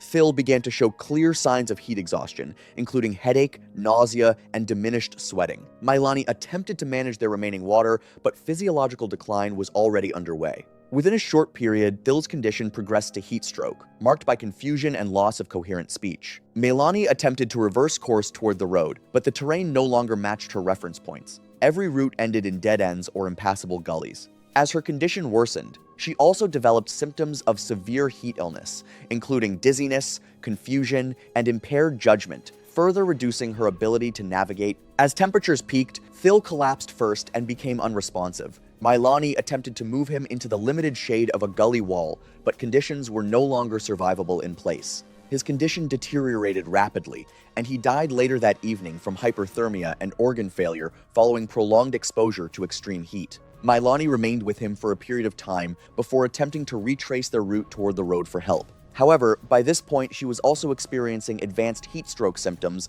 including confusion, impaired judgment, and severe dehydration. Her movement became increasingly erratic, and she lost reliable orientation within the branching drainage system. This is one of those points where even a familiar route doesn't really exist the same way anymore. It just turns into disconnected pieces that don't line up. She was later found in a separate section of the Badlands after collapsing during attempted self-evacuation. She died from severe hyperthermia and dehydration after prolonged exposure and heat stroke, with investigators noting that cognitive decline likely occurred while she was still attempting to navigate out rather than after sustained independent travel. Rescue teams arrived the following morning. Phil was recovered from the original shelter site, while Meilani was found further along the drainage system. Both fatalities were attributed to extreme heat exposure, insufficient water supply, and delayed evacuation from hazardous terrain. An official review concluded that the incident resulted from a combination of factors, including insufficient water supply, off-trail travel in hazardous terrain, reliance on non-verified digital navigation, and delayed response to escalating heat illness. The case was later used in safety briefings highlighting how rapidly desert environments can become life-threatening when exposure, dehydration, and disorientation occur simultaneously. It was September 14th, 2015. Renata Colville was in her late 30s when this happened, and she had been climbing for several years by that point. Not decades, years. Enough time to feel genuinely confident, to have a mental list of things she had accomplished, to have developed a personality around the sport. And that right there is where things start to get complicated. Because competence and confidence are not the same thing, and Renata had a lot more of the second one than the first. We get into Renata specifically, I want to paint the picture of where all of this happened because the setting matters enormously here. We are talking about a massive granite wall in the western United States, one of the most famous climbing destinations in the world, the kind of place that draws people from every country, that shows up in documentaries, that experienced climbers dream about for years before they ever set foot on it. It is enormous in a way that is genuinely hard to describe if you have never stood at the base of it. 3,000 feet of raw stone rising straight up out of the valley floor, catching the morning light in this golden, almost absurd way that makes it look like something out of a painting. Late summer in the western mountains is a tricky time. The days are still long and warm, which makes the climbing comfortable in the early hours, but afternoon thunderstorms can roll in fast, and the temperature swings between sunrise and midday can be significant. The year this happened, sometime around 2017 or 2018, the forecast for the specific days in question was considered favorable. Clear skies, moderate temperatures, low wind, good conditions by any measure. That kind of forecast tends to bring out a lot of climbers, and this particular summer was no exception. The base of the wall and the surrounding trailheads were buzzing with activity in the days leading up to the accident. The route Renata and her partner had chosen was what climbers call a grade 5 traditional route. That label carries a lot of weight. It means the climb is long enough and serious enough that most parties are expected to sleep on the wall, to haul gear, hang in a tent rigged to the rock face, and continue the next morning. It is not a route for people who are still figuring out the basics. It demands commitment, physical endurance, sound judgment, and a lot of gear. Most experienced parties spend at least one full night on the wall, sometimes two, depending on their pace and the conditions. This is not a day hike with ropes. This is an expedition. I have to be honest with you, I found Renata difficult to like, even as a subject. And I think that discomfort is worth sitting with, because she was still a human being, and what happened to her was still a tragedy. But I also think sanitizing who she was would be a disservice to the actual lesson of this story. I'm gonna tell you who she was as accurately as I can piece it together from the accounts of people who knew her, encountered her, or were present that day. Renata was, by most accounts, the kind of person who turned every interaction into an opportunity to establish that she knew more than you. She had a background in outdoor recreation and had completed a handful of multi-pitch climbs routes that require multiple rope lengths and some level of technical skill. She was not a beginner, but she was nowhere close to being an expert on something like a major grade 5 wall. The gap between those two things is vast, and it mattered a lot. What made it worse was that Renata genuinely did not seem to believe the gap existed. In online climbing communities, she was known for leaving long, winding comments arguing that regulations were excessive, that fees were a form of exploitation, and that the dangers of climbing were routinely exaggerated by authorities who either did not understand the sport or had some other agenda. She was particularly vocal about what she called government overreach on public land. She had opinions about everything and delivered them at volume. Her climbing partner on this trip was a man named Dovin Marsh. Dovin was quieter, less experienced, and this detail matters deeply conflict averse. He had climbed with Renata before and had noticed her patterns. He knew that pushing back on her tended to create more problems than it solved, so he had developed a strategy of gentle agreement and quiet accommodation, filling in wherever she left gaps, smoothing things over with strangers she had offended, finishing tasks she started and abandoned. It was not a healthy dynamic, and it was going to have real consequences before the day was over. They arrived at the wilderness trailhead before the sun came up, which was actually the right call. Most serious parties start early to maximize daylight on the wall. The parking area was already partially full. A few headlamps bobbed around in the dark as other climbers organized their gear. There was a self-registration permit station near the trailhead, a simple kiosk where you fill out a form, tear off your copy, and go. It takes maybe 5 minutes. Most people treat it as an ordinary part of the process. Renata did not treat it as an ordinary part of the process. Before she had even finished reading the first field on the form, she was already talking loudly. The permit requirement, in her view, was a symptom of everything wrong with how public land was managed. She announced to no one in particular that nobody should need paperwork just to go for a climb, that the whole system existed so agencies could collect data and eventually justify charging people for more things, that it was an infringement on the basic right to access land that belonged to all Americans. Several other climbers nearby shifted uncomfortably. A few exchanged looks. Nobody said anything. Because what do you say to that at 5 in the morning? She moved through the forum the way someone moves through a traffic jam, aggressively, with commentary about every obstacle. The emergency contact field particularly annoyed her. She questioned aloud why anyone needed to know who to call if something went wrong. Struck me when I first read about it as both darkly ironic and genuinely alarming. Dovin quietly finished most of the forum while she monologued. When they finally moved away from the kiosk, a few of the other climbers let out quiet exhales. I'm not exaggerating when I say that this kind of behavior is a warning sign. Not a moral warning sign, I mean like a practical one. Someone who cannot move through a 5-minute bureaucratic process without turning it into a political argument is someone whose attention is already fragmented before the climb even begins. The hike to the base of the wall takes a while, and Renata used the time productively if your goal is to stay furious. She worked through a mental list of grievances as they walked. Trail maintenance signs that she found condescending, restrictions on fixed protection that she interpreted as anti-climber sentiment, a posted informational board about recent search and rescue operations in the area that, for reasons I still do not fully understand, made her angry rather than thoughtful. About halfway to the wall, they passed a volunteer steward, one of those people who donate their time to stand near popular trailheads and remind visitors about seasonal closures, wildlife nesting areas, leave no trace practices,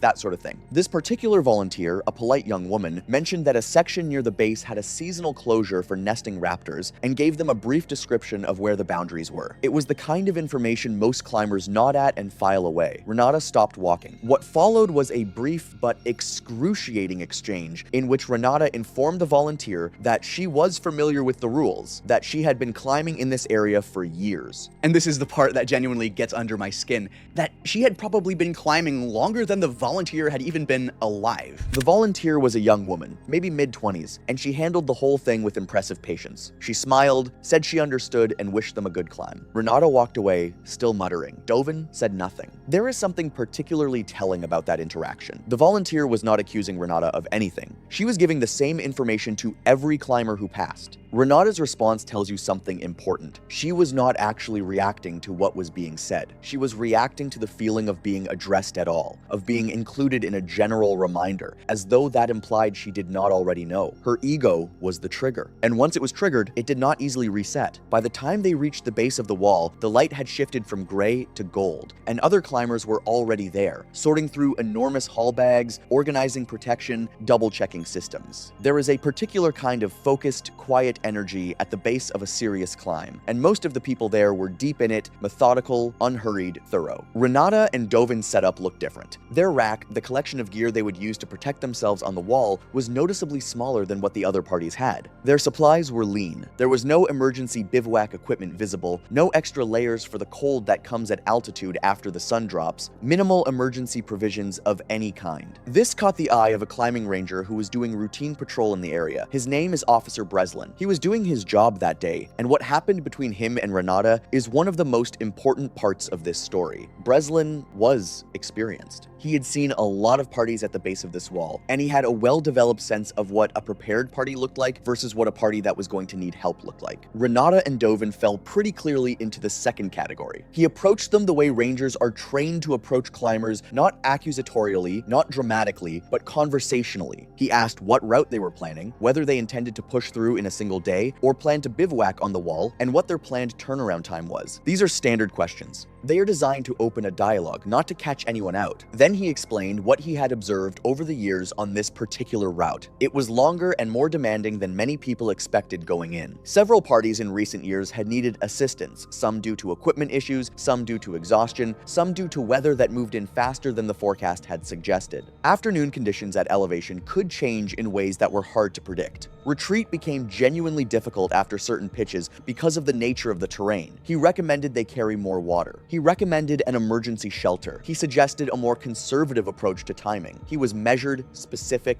and professional. And then Renata started talking. I want to be clear that I understand the experience of feeling like an authority figure is underestimating you. I think most of us have been in a situation where someone in a position of power spoke to us as though we were less capable than we actually are, and it feels bad. It can make you defensive in a way that is genuinely hard to control. I understand that impulse. But that is not what was happening here. Breslin was looking at a rack that was objectively under-equipped for what they were planning. He was delivering information that was factually accurate. And even if Renata had disagreed with his assessment, there were about 40 different ways she could have handled it that did not involve what she actually did. She interrupted him before he had finished his recommendations. She accused him of profiling climbers, of looking at them and making assumptions about their competence without any basis. She told him that warnings like this were unnecessary, that public employees always assumed climbers were incompetent, that the whole encounter was a form of intimidation designed to scare people away from the routes they had every right to climb. Her voice got louder. The climbers nearby stopped pretending not to listen. Some of them watched openly. Breslin remained calm. He said, clearly and without escalating, that he was only providing safety information and that they were free to make their own choices. This did not help. Renata raised her voice further. She used the word harassment. She said she knew her rights. She said she paid taxes for this land. She demanded to see his identification, asked for his supervisor's name, and requested information on how to file a formal complaint. The confrontation stretched on for several minutes, much longer than it needed to, much longer than Breslin wanted it to go, and much longer than any of the nearby climbers were comfortable watching. Eventually, Breslin disengaged. Before he walked away, he told them to climb safely. It was a small thing to say, and he said it quietly, but I think about it a lot. He walked away from that interaction knowing there was a real possibility he had just spoken to someone for the last time. I don't know what that feels like, but I imagine it's pretty heavy. A few climbers nearby made quiet comments to each other about how the ranger had just been doing his job. Nobody said it to Renata directly, and Renata, still vibrating with fury, began organizing her gear. Here's the thing about anger that I find genuinely fascinating from a psychological standpoint. It doesn't just live in the moment. It spreads. It bleeds into the next 30 minutes, the next hour. It fragments your attention in ways you are often not even aware of. Renata was angry in a way that had nowhere to go, and so it went everywhere. For the next half hour, she kept returning to the confrontation. She rehearsed what she was going to write in her complaint. She talked about reporting the ranger.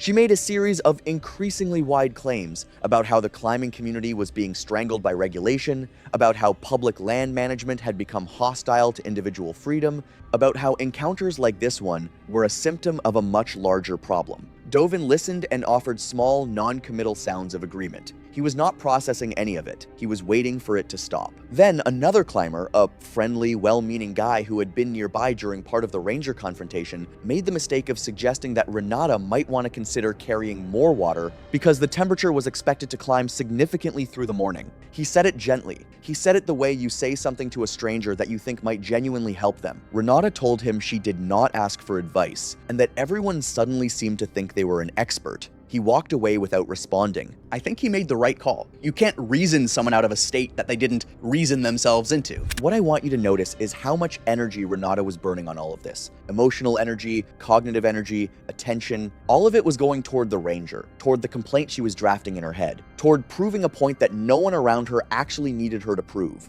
None of it was going toward what she was about to do, which was tie into a rope and step onto a 3,000-foot wall. There is a concept in psychology sometimes called attentional narrowing, where a strong emotional state causes your focus to collapse inward. You stop processing your environment accurately because your brain is too busy processing the emotional event. It happens to everyone. It happens to surgeons, to pilots, to athletes. The research on it is pretty clear. Strong negative emotions degrade performance on tasks that require careful attention, especially procedural tasks where you are working through a checklist or a sequence of steps. Climbing preparation is almost entirely procedural. You follow a sequence, you check things in a specific order. When that sequence gets disrupted by an emotion that has nowhere to go, errors creep in. Renata was not stupid. She was not careless in some fundamental character sense. She was a person in the grip of a strong emotional state, doing a task that required something she no longer had available to give. By the time they actually sat down to prepare their gear, Renata was behind the mental pace you need to be at before a serious climb. She was rushing through the process not dramatically, not visibly to someone who did not know her, but in ways that Dovin noticed. Her usual methodical approach to sorting protection and checking equipment was abbreviated. Things ended up in the wrong pockets. Steps that she normally followed in a specific order got shuffled or skipped. She was thinking about the ranger. She was thinking about her complaint. She was thinking about everything except what was directly in front of her. Dovin noticed. He noticed that she seemed distracted, that she kept circling back to the confrontation mid-task, that her normally careful rhythm was off. He suggested they take a short break before starting, just sit down, breathe, let the morning settle. It was a good suggestion. It was, in fact, exactly what they needed to do. Renata refused. She said they needed to get moving. I'm not going to pretend I don't understand Dovin's position here. He was in a relationship, a climbing partnership, but with all the social weight that any long-term partnership carries with someone who was not in a place to receive gentle redirection. He had tried. She had said no. What do you do? I am not sure I know the answer, but I think it is worth sitting with the fact that he saw the warning signs and could not find a way to act on them. That is its own kind of tragedy layered inside the main one. This is the part I need you to pay close attention to, because it is the most technically important part of the story, and also the part where everything becomes irreversible. When you climb a technical route and tie yourself to the rope, you use a specific knot called a rethreaded figure 8 follow-through. It is also called a figure 8 on a bight, or sometimes just a rewoven figure 8. The name is descriptive. You tie a figure 8 shape in the rope, then thread the tail back through the original knot, retracing its path until the finished product looks like a symmetric, doubled figure 8 pressed flat. It is the standard tie-in knot used by the vast majority of rock climbers worldwide. It is simple, strong, reliable, and almost impossible to get wrong if you do it slowly and pay attention. Almost. Renata began tying in, and while she was doing it, she was talking. She was still processing the ranger confrontation, still working through the argument, still rehearsing lines. She threaded the rope through her harness tie-in points and started forming the figure 8. Then her attention drifted back to the morning's events. She paused, mid-process, to say something to Dovin. Then she came back to the knot and continued, or rather, she thought she continued. What she actually did was pick up from a point in the process that was not where she had left off. She believed she had finished rethreading the knot. She had not. The tail of the rope had not been fully traced back through the original figure 8. The resulting knot was not obviously wrong. It was a partially completed figure 8 follow-through, and at a casual glance, especially partially obscured by the harness and the extra rope, it looked close enough to correct that she did not catch it. Because she believed she had already finished the knot, it did not occur to her to look carefully. She did not check it a second time. And then there was the buddy check, which is exactly what it sounds like. You check each other. Harness buckles doubled back, belay device rigged correctly, tie-in knot completed, and dressed properly. You look at your partner's setup and they look at yours, and you confirm out loud that everything is in order. It is one of the most fundamental safety practices in climbing. It exists precisely because of moments like this one, moments where distraction or assumption might cause someone to miss their own error. The buddy check is the backstop. Neither of them did it. Dovin did not check Renata's knot. Renata did not ask him to. Whether this was because the whole morning had been too chaotic, or because she was too proud to invite scrutiny after the argument about competence, or simply because the normal rhythm of preparation had been disrupted by everything that came before, I do not know. Probably some combination. But the rope was tied, or seemed to be tied, and they started climbing. The first few pitches went fine. This is the most uncomfortable part of the story for me, honestly, because it means there was a long window during which they could have caught the mistake and did not. Each successful pitch reinforced the belief that everything was working correctly. Renata climbed confidently. The knot was not subjected to the kind of sudden, heavy loading that would have immediately exposed the problem. The early pitches did not require her to take any significant falls. She moved well, placed protection, called out to Dovin, hauled gear. Everything looked normal. As they moved higher, the wall changed character. The terrain became more serious. Retreat stopped being a realistic option. Several pitches up, not impossible, but complicated enough that most parties at that point committed to continuing upward. And here is the uncomfortable reality of how commitment works on a big wall. There is a point where going down costs roughly the same effort as going up, and then a point where going down costs more. Once you cross that second threshold, you are psychologically and practically all in. Every foot of elevation you gain deepens that commitment. Renata and Dovin had passed that threshold without either of them saying so out loud. They were hundreds of feet above the ground by this point. Fully invested, the valley floor spread out far below them in that vertiginous way that either thrills you or terrifies you depending on your relationship with height. I have never been that high on a wall, and I genuinely can't imagine what the world actually looks like from up there. But I know that at that altitude, the margin for error is essentially zero. The unfinished knot had been there the whole time, waiting. They reached a section that was harder than what they had been climbing, a stretch where the rock offered fewer obvious holds, where the moves required more precision, where a moment of imbalance was easier to come by. Renata was working through it. At some point, she shifted her weight in a way that took her off balance, and she fell. Under normal circumstances, this would be an ordinary event. Climbers fall, the rope catches them, They collect themselves, rest for a moment, and try again. The entire system, the knot, the harness, the protection on the wall, the belay device in Dovin's hands, is designed for exactly this scenario. But the knot was not a knot. It was a shape that resembled a knot. When Renata's weight came onto the rope suddenly and with force, the incomplete figure eight deformed. Under load, a partially retraced figure eight does not hold the way a completed one does. The tail pulled through. The rope disconnected from her harness. She fell from the wall. Climbers on adjacent routes heard it before they saw it, shouting not the normal communication shouts between climbing partners, but something sharper, more alarmed. They looked toward the route. Several of them were on the phone with emergency services before they could fully process what they had seen. Dovin, above on the belay, was unable to comprehend immediately what had happened. The rope had gone slack in a way that made no sense. For a moment, he simply did not understand. Search and rescue personnel responded as quickly as the terrain allowed. The area around the accident site was temporarily closed. Investigators arrived and began the methodical work of reconstructing what had happened. The physical evidence was clear. The rope was intact. The harness showed no signs of failure. The protection on the wall held. When they examined the tie-in, they found what they had feared. A figure eight follow-through that had never been completed. The tail had not been fully traced back through the original knot. It was a preparation error, not an equipment failure. Nothing had broken. The gear had done nothing wrong. I've thought a lot about what this story means, and I keep coming back to the same uncomfortable place. The incomplete knot was the technical cause of the accident, but it didn't happen in isolation. It was tied by someone whose attention had been consumed by anger, who dismissed advice and treated every warning as an attack.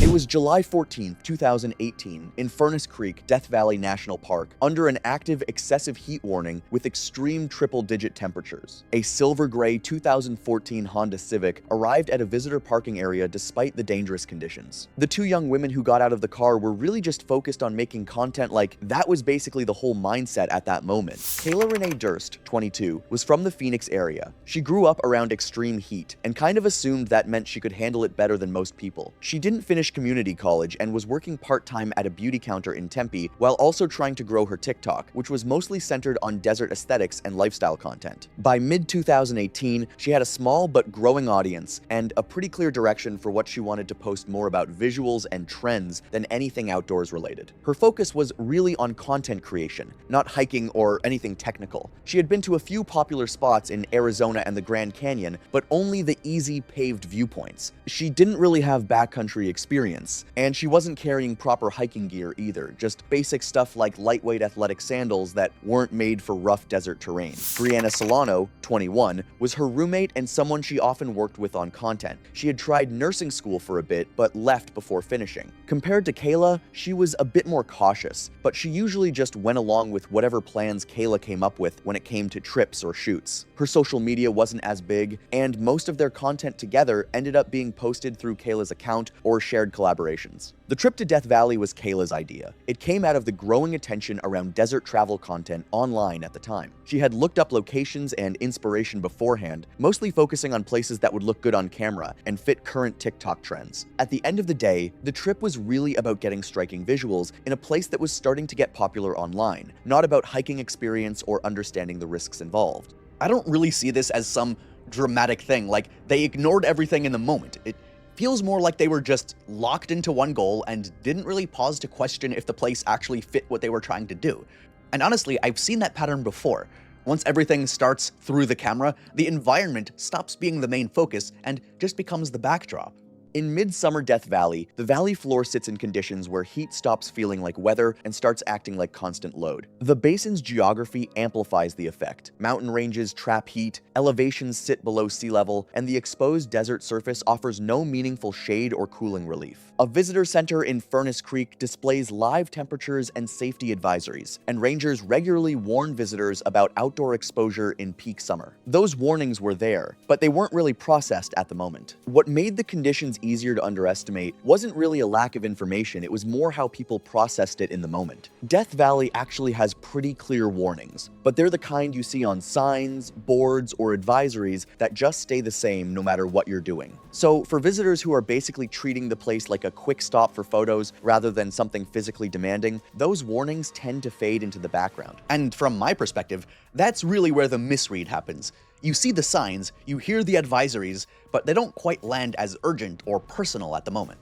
It ends up feeling like general information sitting there in the background, not something that's actively registering as personal or immediate. The gap between dangerous conditions exists, and this activity is unsafe right now is where misjudgment typically forms, especially when the planned activity is framed as a short, accessible walk rather than sustained exposure. Instead, shortly after arriving, they documented the environment on their phones, treating the extreme heat and temperature displays as part of the visual experience rather than a safety concern. They also retrieved a paper park map from a public display rack and used it to select a nearby geological feature as their destination. The selection process itself did not involve a reassessment of environmental conditions. The trail choice was based on proximity and visual interest rather than seasonal suitability or heat load. On park maps, short-distance trails in Death Valley can appear comparable to casual walking routes elsewhere, with little visual distinction between a mild-season hike and a midsummer exposure route. Without direct consultation with rangers or updated field guidance, the decision remained anchored in distance and aesthetics rather than thermal risk, reinforcing the assumption that the hike would be brief and manageable. The route they picked was shown on the map as a short, easy hike, nothing that really stood out as risky. There wasn't much mention of how different it gets in summer or how serious the heat can be. With the car's air conditioning still running, they left the parking area and just drove south along the main park road toward the trailhead, heading deeper into the valley as the temperature outside was already climbing to dangerous levels. Badwater Road runs south along the floor of Death Valley between two mountain ranges, through a landscape that is exposed, reflective, and intensely heat-retaining in midsummer. The paved road remains accessible to visitors, but the surrounding desert offers little to no relief from direct solar exposure or radiating ground heat. They traveled south with the air conditioning running and arrived at a small gravel trailhead parking area marked for a short canyon hike. One other vehicle was present, but the lot was otherwise empty. The trail begins directly from the pullout and leads into a shallow canyon with a compacted gravel surface and scattered rock. There is no meaningful shade at the start, and canyon walls remain low for some distance before offering any real cover. In mid-morning summer conditions, the air temperature was already well above 110 degrees Fahrenheit, with ground surfaces significantly hotter in exposed sections. They got out of the car and pretty much started filming right away, short walking clips, wide shots of the canyon, that kind of thing. And honestly, the phones sort of ended up running the whole pace of the hike. They decided when to stop, when to start moving again, and even how they moved through each section of the trail based on what would look good on camera. They had a small shared bottle of water, about a liter total, and early on they just kind of passed it back and forth like it was enough for a quick walk. I'm gonna be honest here,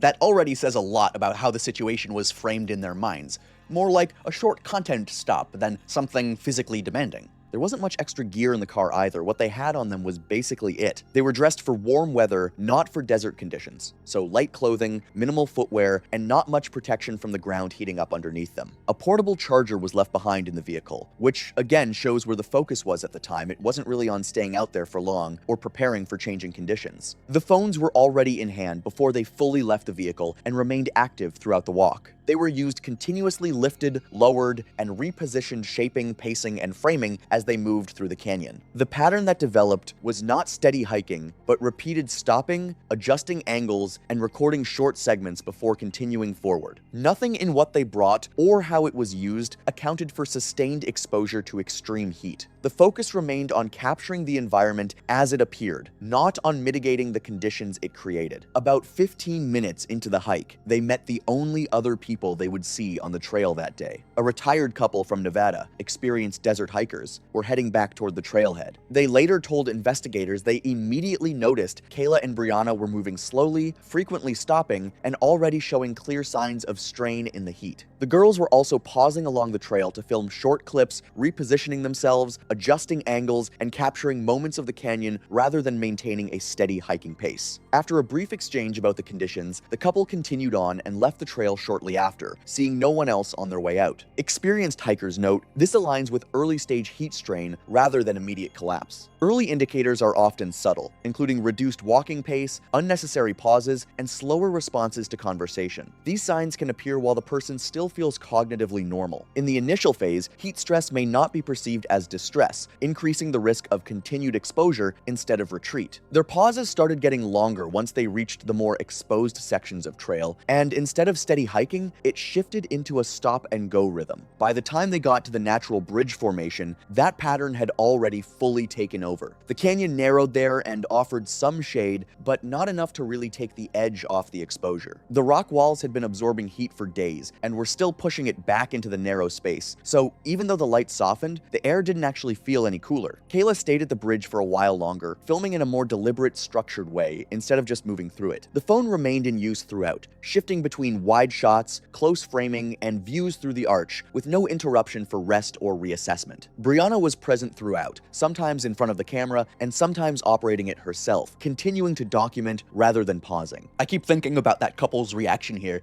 They didn't overthink it, they didn't dramatize it, they just looked back at what was in front of them and quietly made the call to leave.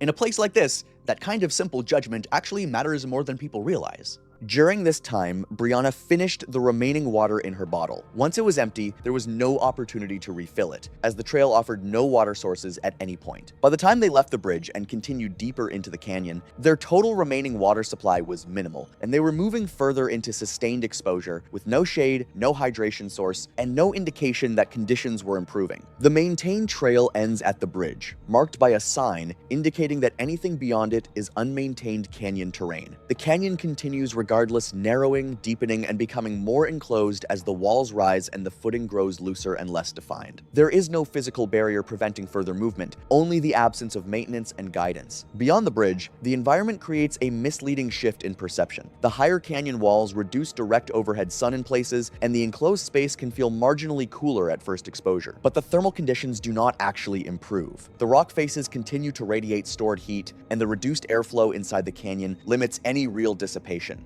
I've seen this kind of shift before in environments like this, the moment where reduced sunlight gets mistaken for reduced danger.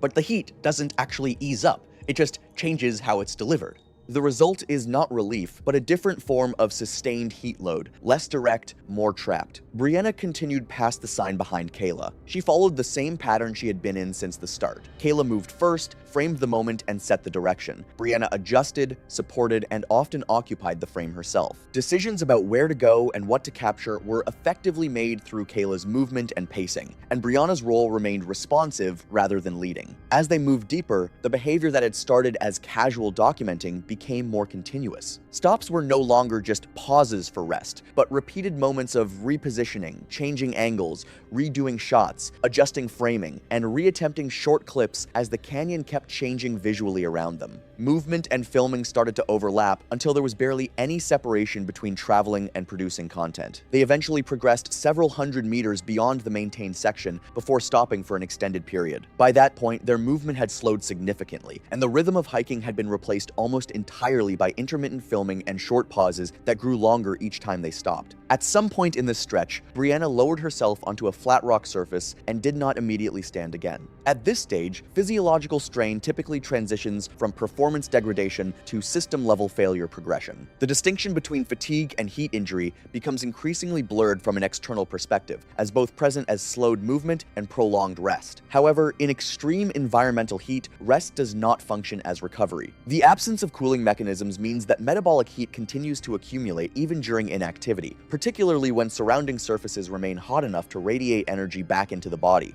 She remained out of active motion while Kayla continued further ahead, still filming portions of the canyon walls and looking deeper into the narrowing terrain. By this point, their responses to the heat were no longer unfolding in exactly the same way. Brianna appeared to be slowing first, spending longer periods stationary, and no longer matching Kayla's movement through the canyon. Kayla, meanwhile, continued pushing forward despite showing signs of impairment herself. That's something I find particularly unsettling about severe heat illness. It doesn't always stop people immediately. A person can still be moving and making decisions while their ability to judge the situation is quietly and slowly getting worse. Whatever was happening between them at that point, the available evidence suggests they did not leave the area together. The human body keeps its core temperature around 98.6 degrees Fahrenheit, and it mainly relies on sweating and evaporation to cool itself down. Under normal conditions, that system works pretty well because the air around you is usually cooler than your skin, so heat can actually move away from the body. But in places where the air temperature goes above skin temperature, which can happen pretty regularly in Death Valley during peak summer, that whole balance flips. Instead of releasing heat, the body starts to take it in from the environment. Sweating still happens, but whether it actually helps depends completely on how fast that moisture can evaporate. I usually think of it as the point where the body's cooling system is still trying to do its job, but the environment isn't really cooperating anymore. In extreme desert heat, sweat evaporates rapidly, accelerating dehydration without providing meaningful cooling.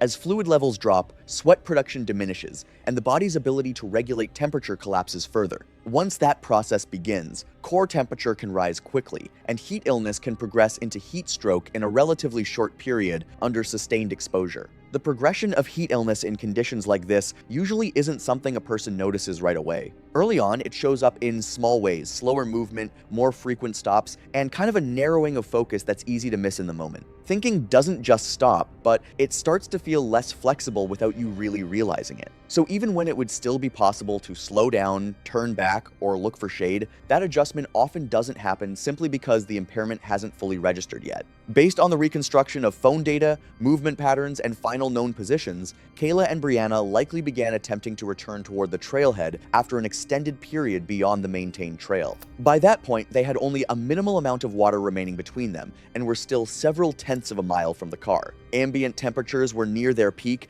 and the ground surface remained intensely hot under direct sun. Their movement back was slower and less continuous than their initial ascent, marked by reduced pacing and longer pauses between stretches of walking. Between the bridge and the trailhead, the environment stays completely exposed the entire way back. The return walk from roughly 0.85 miles out would normally take a healthy adult about 15 to 20 minutes on relatively even ground, but the natural bridge trail is not even terrain. It is loose gravel, scattered rock, and uneven transitions in elevation that are manageable at baseline but become increasingly significant under physiological strain. As heat illness progresses, the problem is no longer just endurance, it becomes coordination. Foot placement becomes less precise. Small changes in grade require more effort than the body can reliably produce. What would normally be minor adjustments turn into repeated interruptions in movement. In extreme heat, the body is failing to cool itself, and it may gradually lose the cognitive and motor control needed to correct for that failure.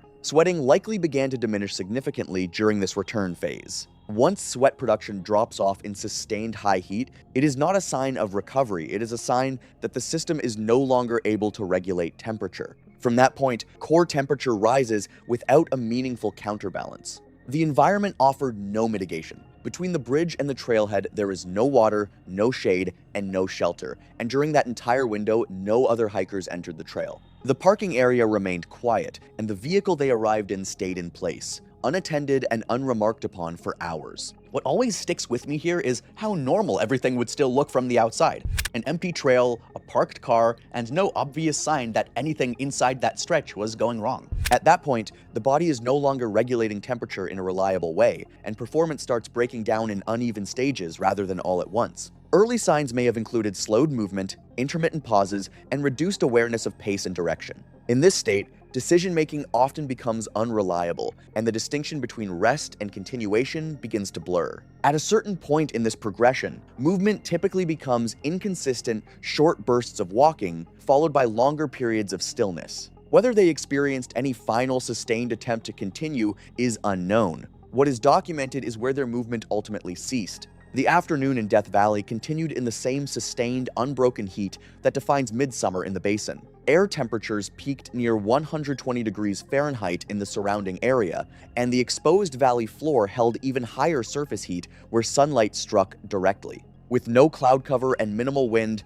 there was little variation in conditions only continuous, radiating heat held between the mountains. No hikers came onto the natural bridge trail during that stretch, so the canyon just kind of stayed the same, quiet, still, and untouched. The trail, the rock around it, even the parking area didn't really change at all. The silver Civic was still sitting in the pullout the whole time, exactly where they left it, untouched and unattended. At that point in the afternoon, conditions in the valley had begun to ease only in the most technical sense. The air temperature had dropped slightly from its peak, but the environment remained dangerously hot by any standard, with surfaces still retaining and radiating heat from hours of full sun exposure. The canyon system itself held that heat longer, its rock walls acting as slow-releasing thermal mass even as direct solar intensity began to soften. Personally, I don't put much weight on the fact that the peak temperature has passed. Everything around them was still hot, and that's what mattered. The camera kept being used, but less frequently, with longer gaps between recordings and more time spent stationary. The last recorded moments captured only fragments of the canyon, brief, unsteady clips of rock, light, and movement through tight space before the pattern of filming stopped altogether. After that point, there was no further documented activity from either of them that day. By the final segment of their movement through the canyon, coordination between pace and decision-making had likely become inconsistent. Movement patterns in this phase of heat illness often shift away from continuous travel into fragmented intervals, short periods of walking, interrupted by longer stops that are no longer strictly voluntary recovery points, but responses to physical limitation. In such a state, group synchronization also tends to break down, with individuals no longer maintaining shared pacing or mutual awareness in a reliable way. The family from southern Utah came onto the trail pretty calmly, like it was just another short walk they'd done before. Nothing about it really felt urgent to them at the time. The route was short, familiar, and the kind of thing they'd normally be able to handle without thinking too much about it. They only went a little ways in before the father stopped. Something up ahead caught his attention and kind of broke that steady rhythm of walking. He went forward on his own to take a closer look, then almost immediately turned back and told the rest of the family to stay put right there. Kayla Renee Durst was found on the trail, unresponsive and face down, approximately within sight of the trailhead.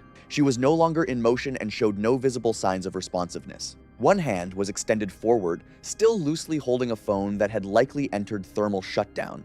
Her footwear showed signs of extreme thermal stress, consistent with prolonged contact with hot ground, including partial separation of the sole from the sandal structure. This type of failure is conditional, resulting from the combination of extreme ground temperatures, the abrasive nature of the canyon gravel, and the material stress of repeated foot strikes under physiological strain. She had no visible supplies remaining. The family withdrew immediately without going deeper into the canyon, unaware another person had entered the area with Kayla. They returned to the parking lot and contacted emergency services after initial signal instability, reporting an unresponsive individual on the trail. They remained at the trailhead as instructed while awaiting responders. I keep thinking about that moment with the father. The fact that he didn't try to explain it or even process it out loud with them. He just saw enough in those few seconds and made the call to stop everything. Furnace Creek Rangers arrived later that afternoon, followed by County EMS. A staged entry protocol was used due to extreme heat conditions before a team proceeded on foot into the canyon. Kayla was located first approximately 800 feet from the trailhead and was declared deceased shortly after assessment. Search personnel later located Brianna Solano deeper along the route near a natural bridge formation in a collapsed seated position beside an empty water container. Both individuals showed no signs of trauma or animal involvement, only severe heat-related injury consistent with hyperthermia. Both individuals were confirmed deceased at the scene, with investigators determining that death had occurred hours before discovery. Both deaths were classified as environmental hyperthermia caused by extreme heat exposure. Autopsies confirmed no underlying medical conditions and negative toxicology. Investigators concluded contributing factors included inadequate water, unsuitable footwear for ground temperatures, lack of shade, and insufficient environmental preparation. The canyon remained open afterward under continued heat advisories, with officials emphasizing the outcome as the result of cumulative environmental and behavioral factors leading to rapid physiological collapse under extreme desert heat. The medical examiner's autopsies confirmed hyperthermia as the cause of death in both individuals. Park authorities' review and incident reconstruction aligned with these findings, and the case was formally closed as an environmental heat-related fatality with no enforcement actions taken.